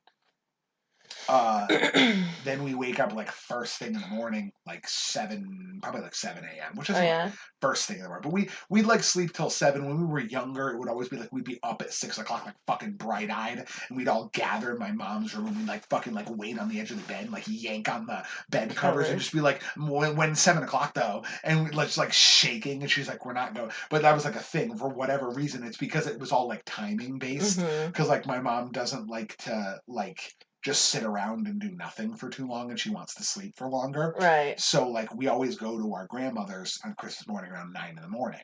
So if we get up too early, Oh, then you like had then nothing we're to just do for kind a of while. sitting there. So she's like, we have to go down at 7 o'clock, and we'd get up at like 6:30, and that half hour would take the longest. It would be the longest fucking half hour of our lives.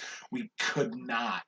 Like it felt like it took years. See, my favorite part of Christmas morning for us Yeah. is as soon as everyone was awake, we're opening presents.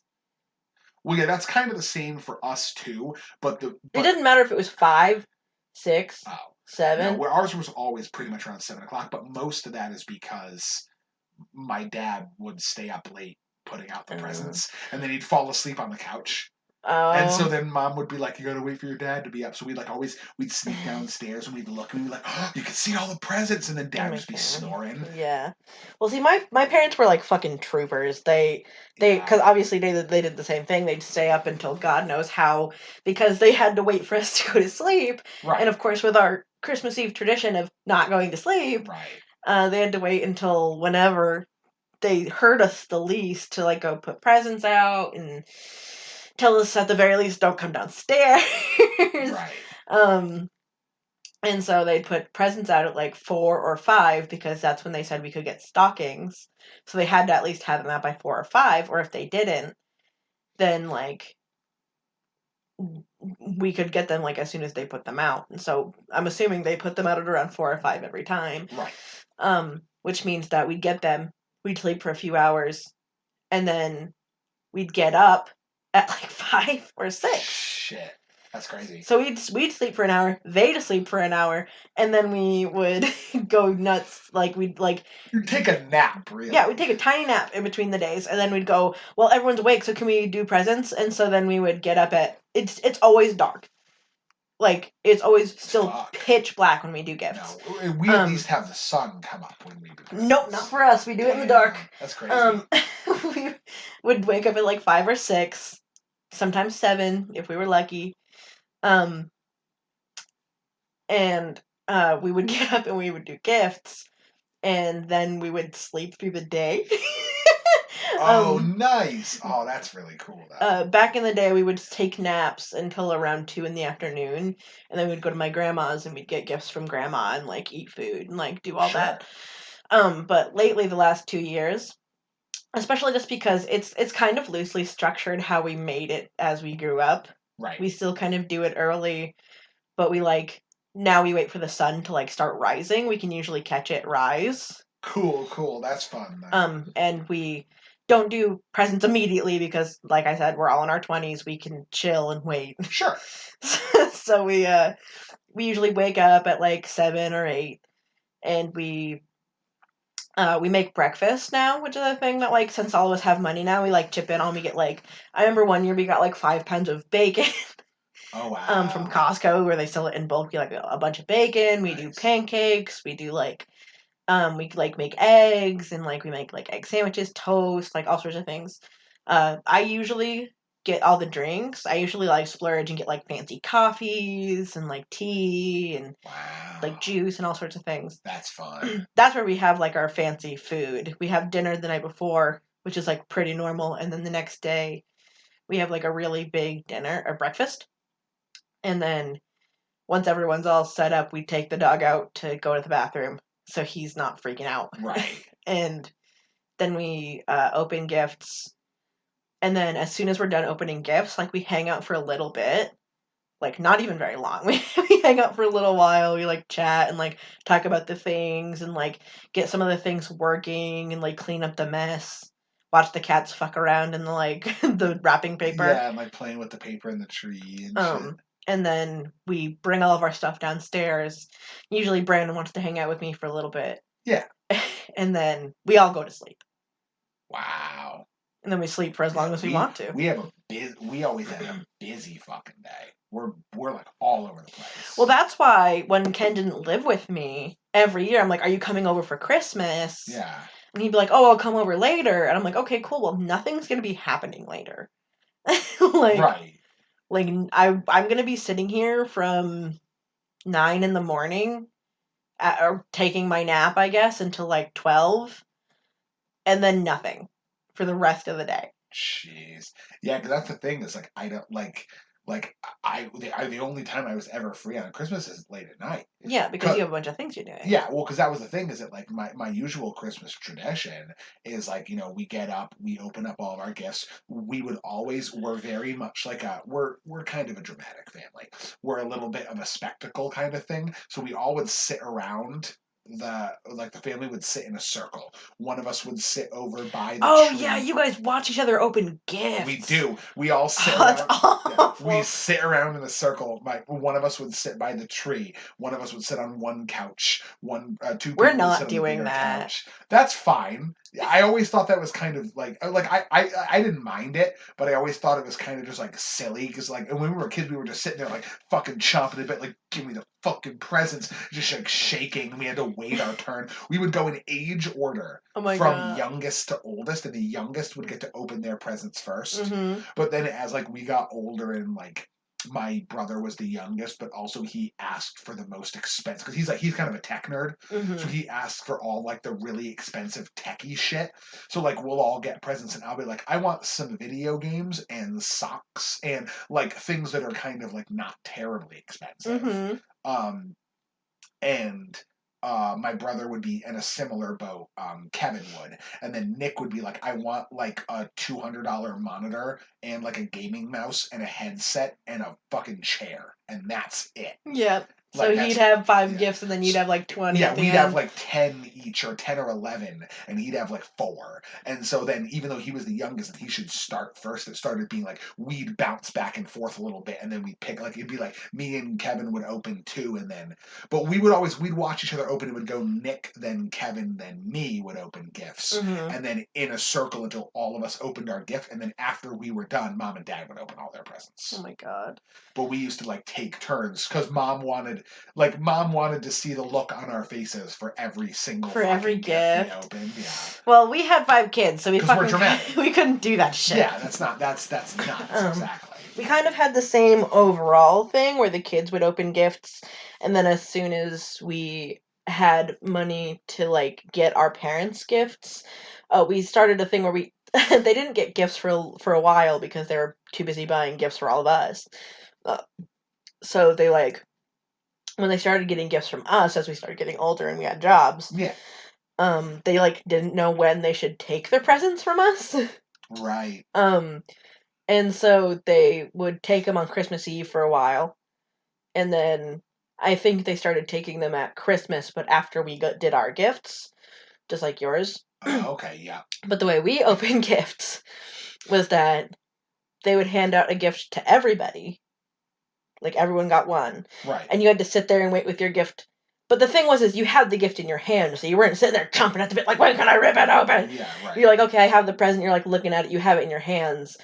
And everyone has a present, and then you open it together. Oh, okay, interesting. Yeah, that makes sense. And then everyone gets to look at the thing everyone else got, and it kind of extends it almost. Yeah. In the same way where, like, I open something and everyone's like, oh, what did you get? And I show them what I got, and then I'm like, well, Brandon got this thing. Oh, that's so cool. Like, Brandon got this thing. And, like, then we, like, put them to the side while they're, like, handing out gifts where, like, you can start opening the thing you got and, like, looking at it while they're handing out the rest of the presents. Right. And then when everyone has one again, then you open it. That makes sense. That's kind of similar. It's kind of similar, but also, like, you're doing it in unison, so no one's staring at you individually the entire time. I could see. Yeah, that was always the thing that was kind of weird to me. It's just like everyone's just like looking at me opening my gift, and it's like, well, we don't need to do this. Right. Like everyone's opening something. It's like, sure, there's still, like, the handing out of the present, like, you still have the present, you're still opening it, but everyone is opening one at the same time. Exactly. And then you can take a minute to, like, chill and, like, look at what you got and see what everyone else got. And that's cool. I like that. And then after we're all done with our gifts, we usually give our gifts to our parents. And then they open their presents. So it's very similar where, like, the parents go last. Yeah. That makes sense. I think that's just a thing parents do most of the time. Logical. Usually their gifts are a lot less exciting, especially when you have younger kids. Like, oh, you got a t-shirt. That's one of the things that my mom and dad have always done is they've always wanted socks. Blender. That's always something people say they want for Christmas is socks. Yeah, because socks are fucking awesome. Warm socks? Give me that shit. I'm very particular about socks, Absolutely. and the most particular I am about feetwear is that I don't want it. Oh, right. I forgot. You literally don't wear shoes unless you have to. Yeah. And Oh, but socks, though. whatever. Comfy. If my feet are cold, like I'll put on a blanket. Like Comfy. I'm wearing my socks right now. I'm wearing the I'm socks not. I I'm wore wearing a all day. blanket. I got some high socks. Roll them down a little bit. Like Just get a breeze. that's also a thing that's getting like really iffy. Is like our family is getting so large in our generation. Sure. That like we don't really know. Like, well, there were 5 of you. Yeah, there were 5 of us. And then on top of that, like as everyone starts having kids. Well, the thing was, it wasn't that hard, especially when you're a kid and you're the one getting all the presents. Right. It wasn't really that difficult because it was like we'd get together, we'd get presents, we'd go see our grandma and like some of our cousins and like aunts, uncles, or whoever. Most of them are gone now. Yeah. Right. But that's still we haven't let the number fall down because now Cheese has Aaron, I have you, yeah. Erica has Paul, Courtney has Nick, Courtney has 3 kids, Erica has 1. Right. Like, God forbid if I have anything to say about it, we will have one soon enough. Like, and so we keep growing in number despite like losing other people. But the worst thing about it, but they're all babies, is that they're all babies. Babies and significant others, so like babies. And people I want to get gifts for. Yeah. Like, I didn't have to buy, I probably should have bought, but I didn't have to buy gifts for like my 50-year-old aunts. Right. Like all of them. Like I didn't have to buy gifts for like all of my weird, obscure, like cousins, aunts, uncles, people. My second cousin twice removed. I'm not getting a gift. I didn't have to get a gift for every single one of those. But now I have 2 brother-in-laws and nieces and nephews and like people I need to buy gifts for. And so slowly it's been becoming, oh, just buy a gift for all of the kids in the family and mom and dad. So 6 people.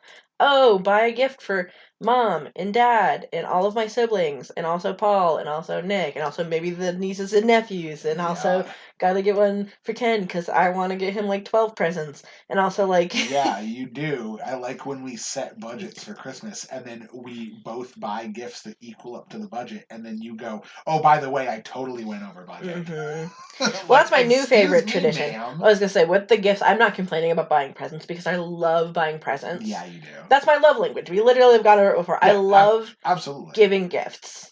I love getting people presents, and my favorite.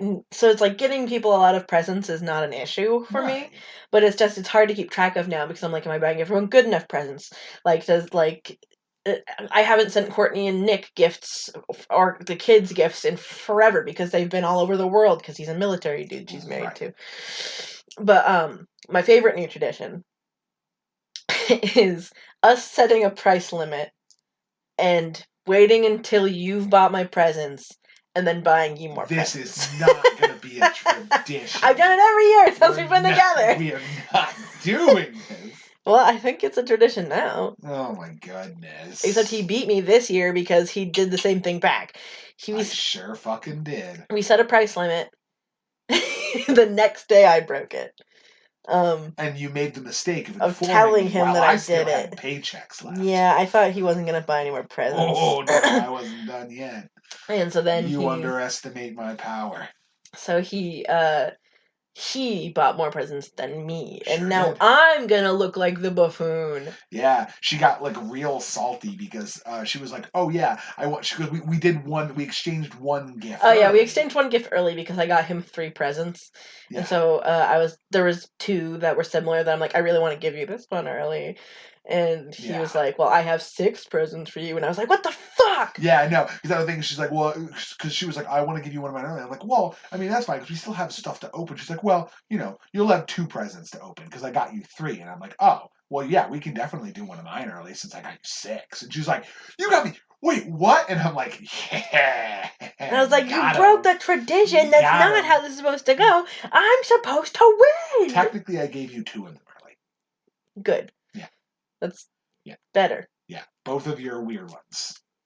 Yeah, my poopsies. Both of your. So, for an obscure thing, but for any of you who this year watched Unasanas on YouTube, Or obtained children at any point that yeah, know what commercials are. maybe you had kids who were into this. It's a kid's toy, so yeah, people want it. there's It's a kid's slime related. toy. It's a kid's toy that makes slime, and they're called Poopsy Sparkly Critters. Mhm. They are goofy, weird-looking creatures with odd-shaped heads, and they have like a poop theme to them. They poop or spit. Right, but that's the thing is like you get like a mixture that can create slime, and you get this like little syringe. yeah, and that they like look like energy drinks. Like it's like well, they don't all look like Poopster, energy drinks. They're which is all they're Monster. they're soda or they're energy drinks or they're like Soda. juice. It's a drink. And the ones that I got was Poopster, which is Monster, and I got Poop Star, which is Rockstar. So I got the 2 energy drinks one because apparently Poopsies and Ken know me. And so I got those, and then they come with a little bag that's supposed to be like a food, like a snack. Yeah. That you make, and then that. Well, because it's what the poop or the spit. You take the little syringe, you fill it with water, and you shove it in their mouth, and you plunge the syringe into them. You make them drink something real quick, and then you shake them up, and then when you squish them, they either spit or poop slime. Right.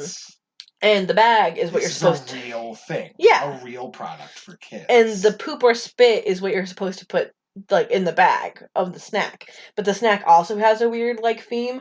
I got Cheez-Its for one that was supposed to be like I don't know what it's called. It's like poop themed Cheez-Its.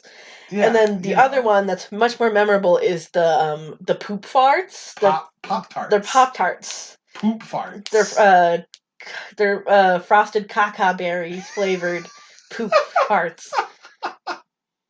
This whole thing is ridiculous. I love it. And conveniently, the store that I work for sells them, and I get a 40% discount. So I was like, I'm gonna buy her 2. Well, technically, I was gonna buy her 1, but I was getting very impatient because I wanted him to buy me a Poopsie. I didn't tell her that I was gonna buy her 1 for Christmas, and so she's like, okay, well, I'm gonna roll a d20, and if I roll a 10 or a higher, you have to buy me a Poopsie Sparkly Critter. And I'm like, okay, well, I'm already getting her 1 for Christmas, so I'm just going to agree to this, because then regardless of what happens, if she rolls bad, surprise, she gets a Poopsie for Christmas, and if she rolls well, then I did my job. Yeah. So it's fine. And also, like, if I roll it and I get above a 10, then it's like, then maybe she'll, like, stop pestering me about it, and she'll be like, okay, well, he's going to get me a Poopsie, so, so it's fine. And then she rolls the fucking die, and of course it's a natural 20. So then he had to get me 2 Poopsies. Fucking Poopsies. So now she's got these 2, like, very disturbed looking goofy figures with pacifiers in their mouth. Yeah, one's a star with they have very oddly realistic eyelashes. Like it looks like human hair. Eyelashes. Yeah. They have like really anime eyes. One is a star and the other's a moon. And they like have like mascara on and like unicorn horns. And like they look like fat babies. And like human hair eyelashes. Yeah. But the one that's the moon glows in the dark, and they're kind of gross and weird looking, but they're also kind of super cute. Yeah, they're like ugly cute. Like, do I want more Poopsies? Yes. And that's it. That's where that ends. Yeah, that's where that sentence ends. No, that's where that sentence ends. Do I want more? Yes. The end. The end. That's it. Do I want more? I do want more. Buy me more Poopsies. Jesus. But yeah, so basically she just got these like goofy. Yeah, but that was the whole whole thing with Unisonis was they did an episode where they went to the store like really early on in their YouTube series, and they bought these things, and that was how we were introduced to them. And that was the first episode of Unisonis that me and Hannah watched. And ever since then, like, first of all, we became obsessed with that channel, and then second of all, we became like, Hannah became obsessed with Poopsies. She desperately needed a Poopsie. She wants the I waited a Poopsie. whole She year needs to get a them. Poopsie. You really did. And I also got the one that they opened on the show, so... Yeah, you did. I kind of didn't. One didn't... of the ones. Yeah, one of them. I didn't get the Martha Mayhew one. No, the one that looks like Martha Mayhubier. Yeah. From the Grinch. But, I kind of didn't want the one that looked like a star, but I got it, and it actually is kind of cute. Oh my god, yeah, it's like cute in like a weird like a baby uncooked way. rotisserie chicken with like that's standing on its own kind of way. Yeah, I like it. Okay. I'm buying more Poopsies. I'm sure there will be plenty more Poopsies in our future. One of my favorite Christmas Eve, so she can get them to crap slime into a bucket. Oh, trust me, I'm coming back to Poopsies, because one of my favorite, Christmas Eve traditions, too, now, is that me and Erica started going to Denny's. I love that. For breakfast every day. Hell yeah. On Christmas Eve. And we didn't do it last year because I think she was on like a business trip or something. I can't remember exactly. Oh, sure, okay. Why we didn't do it last year. Eric, remind me why we didn't do it last year. Did we forget? I can't remember. But we're doing it this year. And with COVID, I was concerned, like, oh, are we like gonna go in? Are we gonna like order to go? Like, I'm not 100% sure. It really doesn't matter to me because I work in fast food anyway.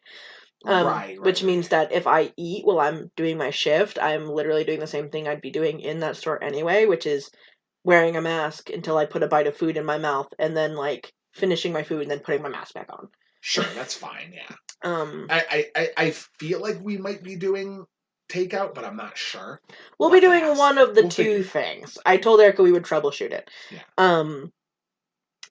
But regardless, my favorite is that, and this year we're gonna go with Paul, Erica, Ken, and me to go get some Denny's for breakfast, and then we have to go do some last minute Walmart shopping, which is gonna be absolutely fucking ridiculous. Yeah, it's gonna be scary. Because I think we have to go. Nervous. I think we have to go out and get some last minute presents for. Was it for Rebecca, or was it someone else? For you, for me? Not for you. Oh, I have to go buy some things for Nora. But also, the thing is I was actually going to ask I might you. be getting one thing. I'm not sure if I am, but I wanted to see if instead of going to Walmart, if you wanted to go to. I mean, you already kind of have to go to your work. Yeah. But I was gonna see if I'm gonna work later. Yeah, depending on when and how you feel about it. We have to be home by 1, basically. I wanted to see if we could go to your work so that I could get Nora like something cute instead of something weird from Walmart, like crayons. Like, I was gonna see if we could get her something. I mean, I could just pick her something up. I know, but I wanted to go, and I also wanted to maybe get a Poopsie, like another Poopsie. Yeah, but the thing is with that is that I would literally have to drive all the way out to work, go walk around at work, and then go back home, and then go back to work, which I really don't want to do. Yeah, though. Like, I'm not doing that. Oh. Like, I will pick up whatever you want, but I am not driving out there and then driving back and then driving back out there again. You heard it here, people. Ken's ruining Christmas. I will literally be there for 4 hours on Christmas Eve, which I don't want to do anyway. Mm-hmm. The least I can do is only do it once. I will, literally whatever you want, I will get it for you. It is totally fine. I am not driving there twice.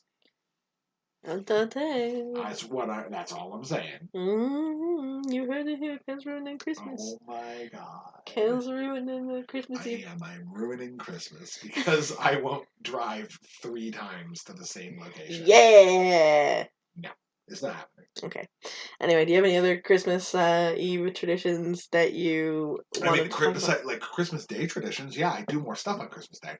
Oh yeah, we didn't get that far into your Christmas Day, did we? No, not all the way. Started talking about Poopsies. Yeah. Well, because you probably thought it was done because after you open the presents, you go to bed. Oh no, we went on a tangent. You're talking about the way you Oh, open sure. gifts, Yeah. and then I went about how Yeah. I open gifts, and then the rest of my Christmas day is just we go to sleep. Yeah, because usually what And then happens. we started talking about poopsies. Because usually what happens is after we all open our gifts, then everyone in the family makes a mad dash to take turns taking a shower, and we all just like try to get like dressed up and like in our Christmas best. And then we go to my grandmother's house, usually around 9:30 in the morning. There's always breakfast foods out. Grandma makes like banana bread and fucking like quiche. She makes homemade quiche, which I fucking die for that shit. I'll just go and get several slices of quiche, and there's like a fruit platter. We got like I never had grapes. quiche. You never had quiche? I've never had quiche. It's so good. My grandma makes fucking fire quiche. We're not doing quiche this year though, because just with COVID and everything. Your grandma should not be having a Christmas party during COVID. Well, yeah, I know. Which like she's gonna have like 10, like less than 10 people over, which is driving her nuts. But like she needs to deal with it. Like she's like, oh, what am I gonna do? We don't have our usual. It's like, yeah, that's like the point. Well, it's like also, It's Grandma, fine. like if you want to be around for more Christmas parties, You need to, yeah, like you need to downsize this one Christmas party. Like yeah. it's gonna be fine. But yeah, so we would go and we'd do that. We'd like have like TV on. I never really knew what was on. It's like Christmas specials. Like we usually that consists of like most of us like having like some sort of like Christmas Day parade or something like that. Do they do Christmas Day parades? Maybe they do something. There's like people talking on the TV and there's like people walking. I don't really know exactly what. I don't really pay attention to it, but like there's stuff on TV and there's like people playing like orchestral music and it's like Christmas songs and stuff. I don't know what it is. Like some sort of Christmas thing. But that's always on, and most of it is like a bunch of people, like the older people sitting in the room watching that while reading the newspaper. And then some people are taking a nap on the couch. Mm-hmm. And then like usually my cousin Jim walks in. He's just like, "Hey, you watching Christmas Story? God, we should put on Christmas Story." I hate Christmas Story. My cousin Jim fucking loves A Christmas Story. So does my mom, and that's why I movie hate it. over and over and over again. So he'll be doing that, and then like if like that's if people don't want to watch that, then he'll just be like, "Oh well, I mean." He like only has like old weird classic TV. He has like throwback TV. He doesn't have regular cable. Okay. So he's like, "Oh, Three Stooges marathon is on. Like we can watch Three Stooges." It's like, what the fuck are you talking about? So usually him just kind of complaining that we're not watching TV shows from the 1950s, while everyone else is reading the newspaper with like music, Christmas music in the background. And that's kind of that. Other people are eating, chit chatting, whatever. We do that for like most of the day. We have food at like 2, like our actual meal, which is very similar to our Thanksgiving meal. We do like turkey and stuff. We do a Christmas ham. We do we're Italian, as I mentioned before, so we do like a big antipasto platter with like rolls and like 15 different kinds of meats and cheeses. You could put like mayo or mustard. Yeah. My uncle, we have like a couple of like really gross foods that it's like you need to eat these because you're an old Italian person, even though no one else thinks they're good. And so like it's mostly just like us being like, I want rolls and cheese and ham, and we put that or like roll like we get like capicola and liverwurst and fucking I always make like liverwurst sandwiches because I love that shit. I love that shit. So gross. It's like really like pasty, but like. I'm really glad that the only like real, like heritage that I have is the one that makes me eat potatoes. Yes. Sweet golden potatoes. Yeah. See, and haggis, which is good. That's true. We eat weird ass shit. For some of our, but like that's the thing is like we're all eating that, and then like my uncle will be down at the end, or not my uncle, my great uncle, because it's my grandmother's brother. He'll be sitting down the other end of the table, and he'll be like, "Could somebody pass me the anchovies?" Because we got an anchovy dish, and he just like puts the anchovies in his fucking sandwich. Yeah, it's weird. He likes to eat them with the eyes still in it. Yeah, I don't know. He's a whole thing. Just eat him with the fucking bones and shit. Like, ugh. I don't know what the fuck why he does what he does. But anyway, that's that. We have a whole dinner. We hang out till like 4 or 5 in the afternoon. Then we head out, we hop back home, we take a bunch of the presents, because like, at that point, like any gifts that weren't exchanged at Christmas Eve, people who weren't there for Christmas Eve who were coming at Christmas, they'll exchange gifts. Grandma usually gets us more stuff. She just gives us like a little grab bag of like what would be in our stocking is on Christmas Eve, and then like the rest of the stuff, like it's mostly like clothes and shit, that would be on Christmas. Um, and so we take those, we drop it off at our house. We grab other fucking desserts that we prepared, because everyone brings stuff, and we bring that to my grandmother on my dad's side of the family, who also conveniently lives on the other side down the road. Like we leave our house and we go to the right and we drive. Like we take a right out of our driveway and drive straight for approximately 3 minutes, and we are at my grandmother's house.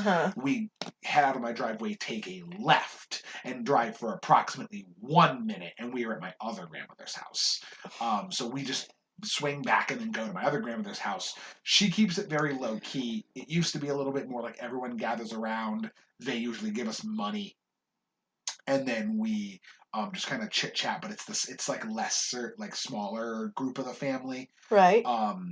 And then we usually would just like eat like a Christmas dinner, have some dessert, and play cards. It's kind of gotten a little bit more low key ever since Papa passed away a few years ago. Because Grandma kind of just likes to keep it low key. She's like she's a lot more tired. She's getting older as well. So usually we just go there and my idea of low key is we all just kind of say hi to Grandma and chit chat with her for a little bit, and then we play Shanghai Rummy. Oh. Have you ever played Shanghai Rummy before? It's like a game of Rummy, but I've never played Rummy. Oh shit. Okay. You shuffle a bunch of decks together. So there's multiple of every like suit of card all Sounds throughout. Terrible. And everyone draws a hand of 7 cards. And then there's multiple rounds, and every round you're trying to build some combination of either a run or a set. And a run is I have all like cards of the same suits, like all diamonds, all hearts, things like that, in order, like 1, 2, 3, 4, 5, or so on and so forth, but it has to be in order of 5. And a set is 4 of the same number. Okay. Any suit. So like you'll have a round where it's like you have to make 2 runs, 1 set, or like 3 runs, 2 sets, or 4 runs, or things like that. And each round, everyone at the table is aiming for the same certain combination. And so everyone draws a card on their turn. You have to draw a card and discard a card from your hand. And you're just trying to build up until you get to the set. And you can, when someone else discards a card, you can buy the card from the discard pile, but you have to do it immediately, like before the next person starts their turn. And if you buy, you also draw a card from the deck.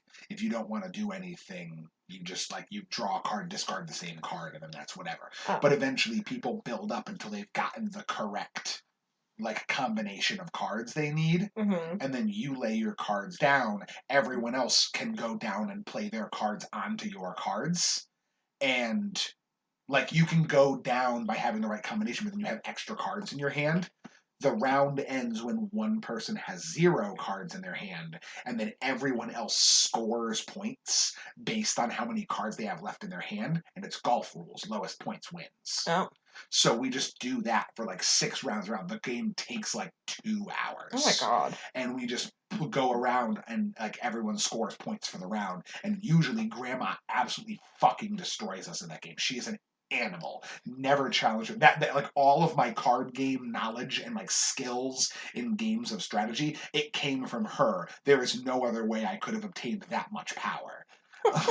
She is an animal. One of the card game we usually play on Christmas Eve or Christmas. Yeah. Cards Against Humanity. Cards Against Humanity is an awesome one. That's a fun one. Not even just one for your family. We're making all the jokes. Yeah, right. Exactly. No, it's perfect.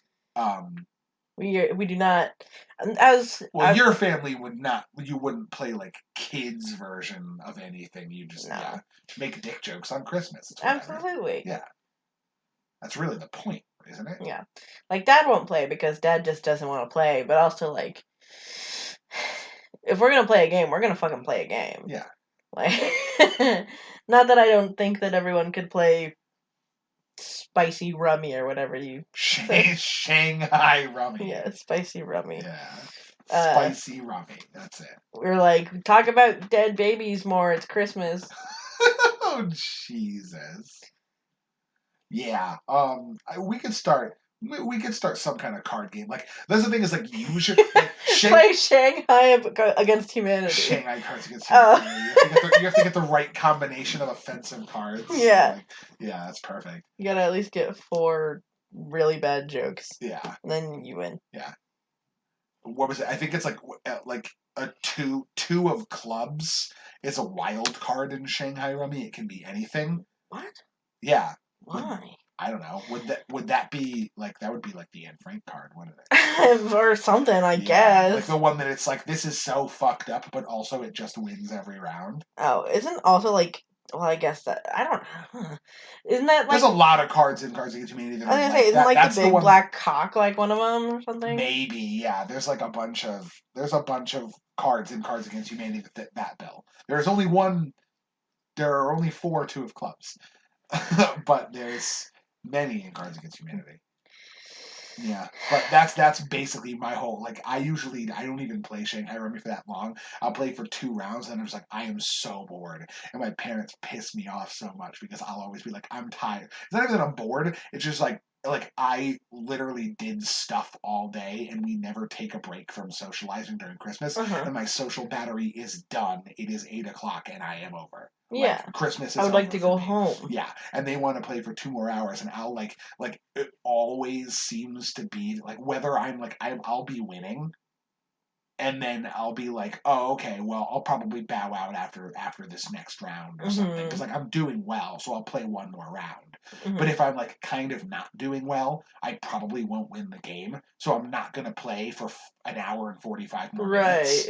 So I'll just be like, yeah, I'll probably just bow out after round 2 before we get to round 5. My parents are like, oh yeah, well, he always bows out when he's losing, but when he's winning, then he wants to play, and I'm like, fuck you guys. No.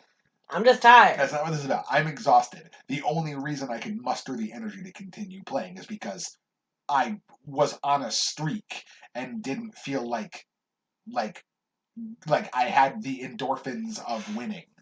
Or not even winning, just doing well with like playing good hands. If I if I can win the game, I'll happily stay in the game. But if I'm at and it's a golf score. If I'm at 135 points after round 2 and there's 5 rounds, I'm not winning the game and I'm still tired. So I'm just There's no real need for me to be here. I'm not gonna put in an hour and a half worth of my precious social energy so that I can score another 300 points and come in last. I'm good. I'll just leave. Yeah, no thanks. I'm good. So yeah, that's pretty much my entire Christmas Eve and Christmas.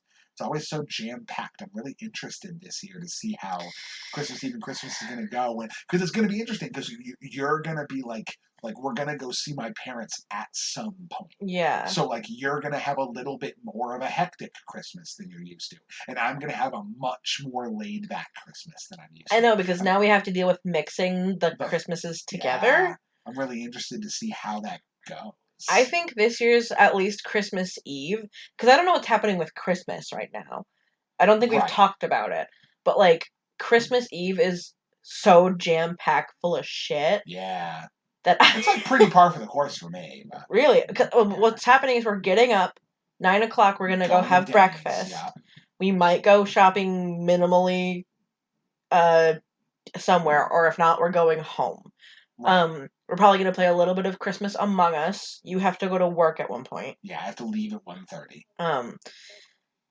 I'll probably continue to do Among Us for a little bit, but then when you get home, we have to go and see your parents for their holiday thing, the party. Yeah.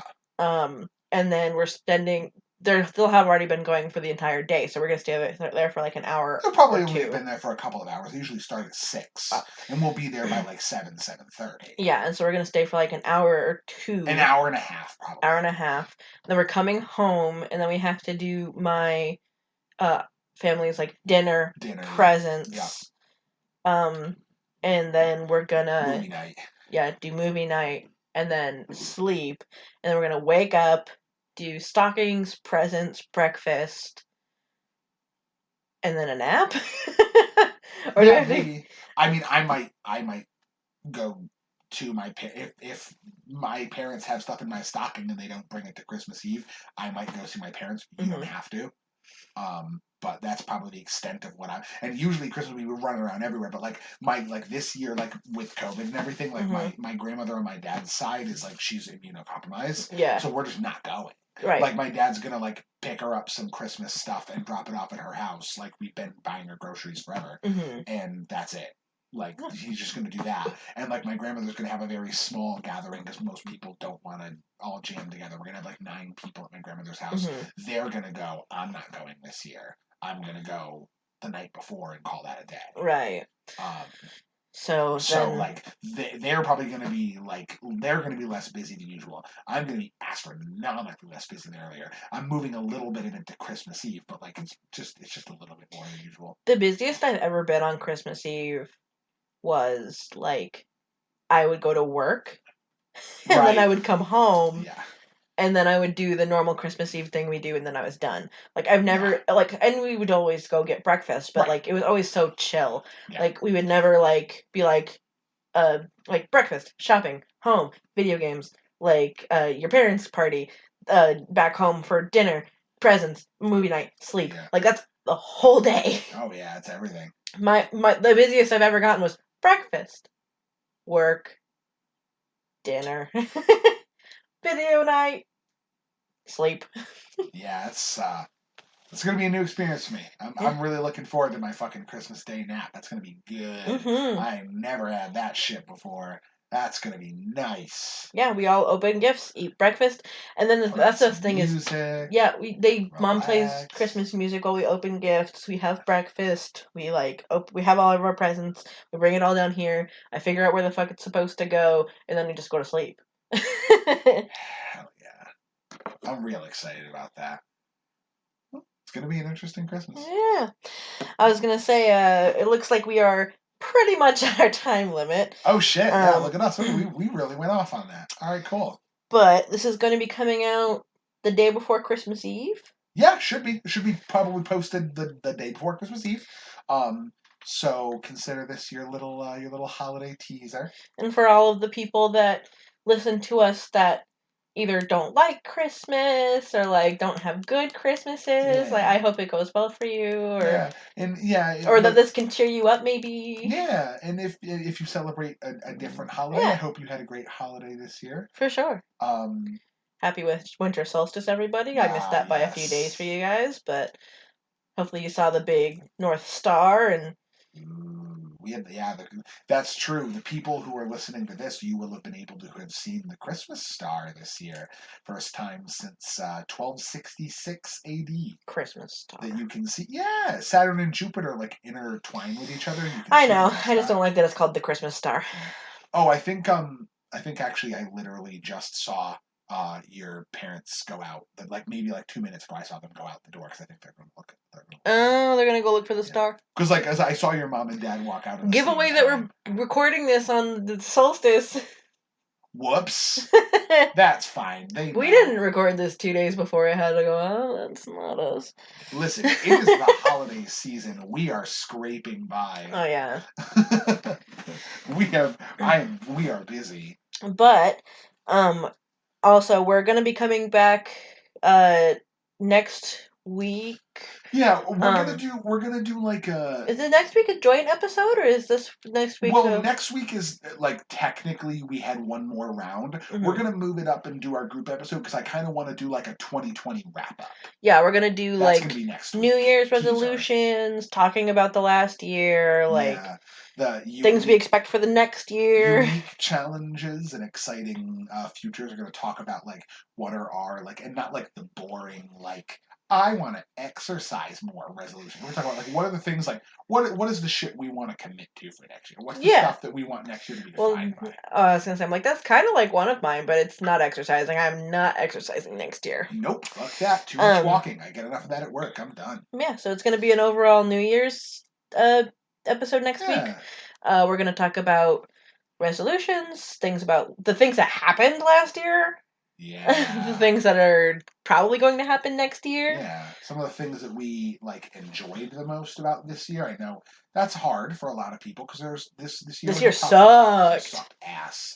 But there were some things that really made this year pretty bearable. Yeah. That I think it's worth talking about. So. Hindsight's 2020, baby. Yeah, for real, I guess. So look forward to that next week. We'll do a little resolution wrap up. We might, I have not yet decided, we might take the first week of the new year off just to kind of like take it easy. Just because everything's going to be absolutely insane. Yeah, and I kind of want to unwind because I've basically been going full tilt for the last like 3 weeks. So we might take that first week off. We will let you know ahead of time if that's what we decide to do. But I'm thinking about like 1 week off in January, and then we'll pick right back up with next year's content. Well, it'll also give you guys some time because I want to ask for next episode what kinds of things you guys want to hear from us. And sorry, I'm speaking weird because I'm trying to fight a sneeze. Oh, yeah, I was wondering why you were making that face. Because I was like gonna sneeze mid-sentence. But more coherently, I want people to, for the first week of January anyway, to tell us the kinds of podcasts, topics that you guys want us to like do. Oh, yeah, good idea. Because I have my own ideas, Ken has his own ideas. Obviously, we need to talk about Ravnica. That's something we talked about in the first half if you didn't catch it. Yeah. But, like, give us ideas, things you want to hear us talk about, topics you want us to, like, bring up or, like, discuss. Yeah. Anything new you want us to look into next year to talk about? There's a sort of long-term project that me and Hannah have been working on that we've hinted at before in previous episodes that maybe we might consider like putting in the finishing touches and launching early on next year. So, couple of ideas, but we want to hear back from you mostly. So, I hope you guys have a happy holiday. Yeah, have a happy holiday. Have a Merry Christmas if you celebrate. We won't say Happy New Year yet because we'll see you once before the New Year's. True. Make sure to, especially if you're celebrating with family this year, I know how hard that might be, but please be safe. Please be careful. Take care of yourselves. And yeah. Drink water, stay safe. Drink water, stay safe. Drink plenty of water. We love you very much, and thanks so much for listening. We'll talk to you next week. Bye. I love you. Love you. Bye.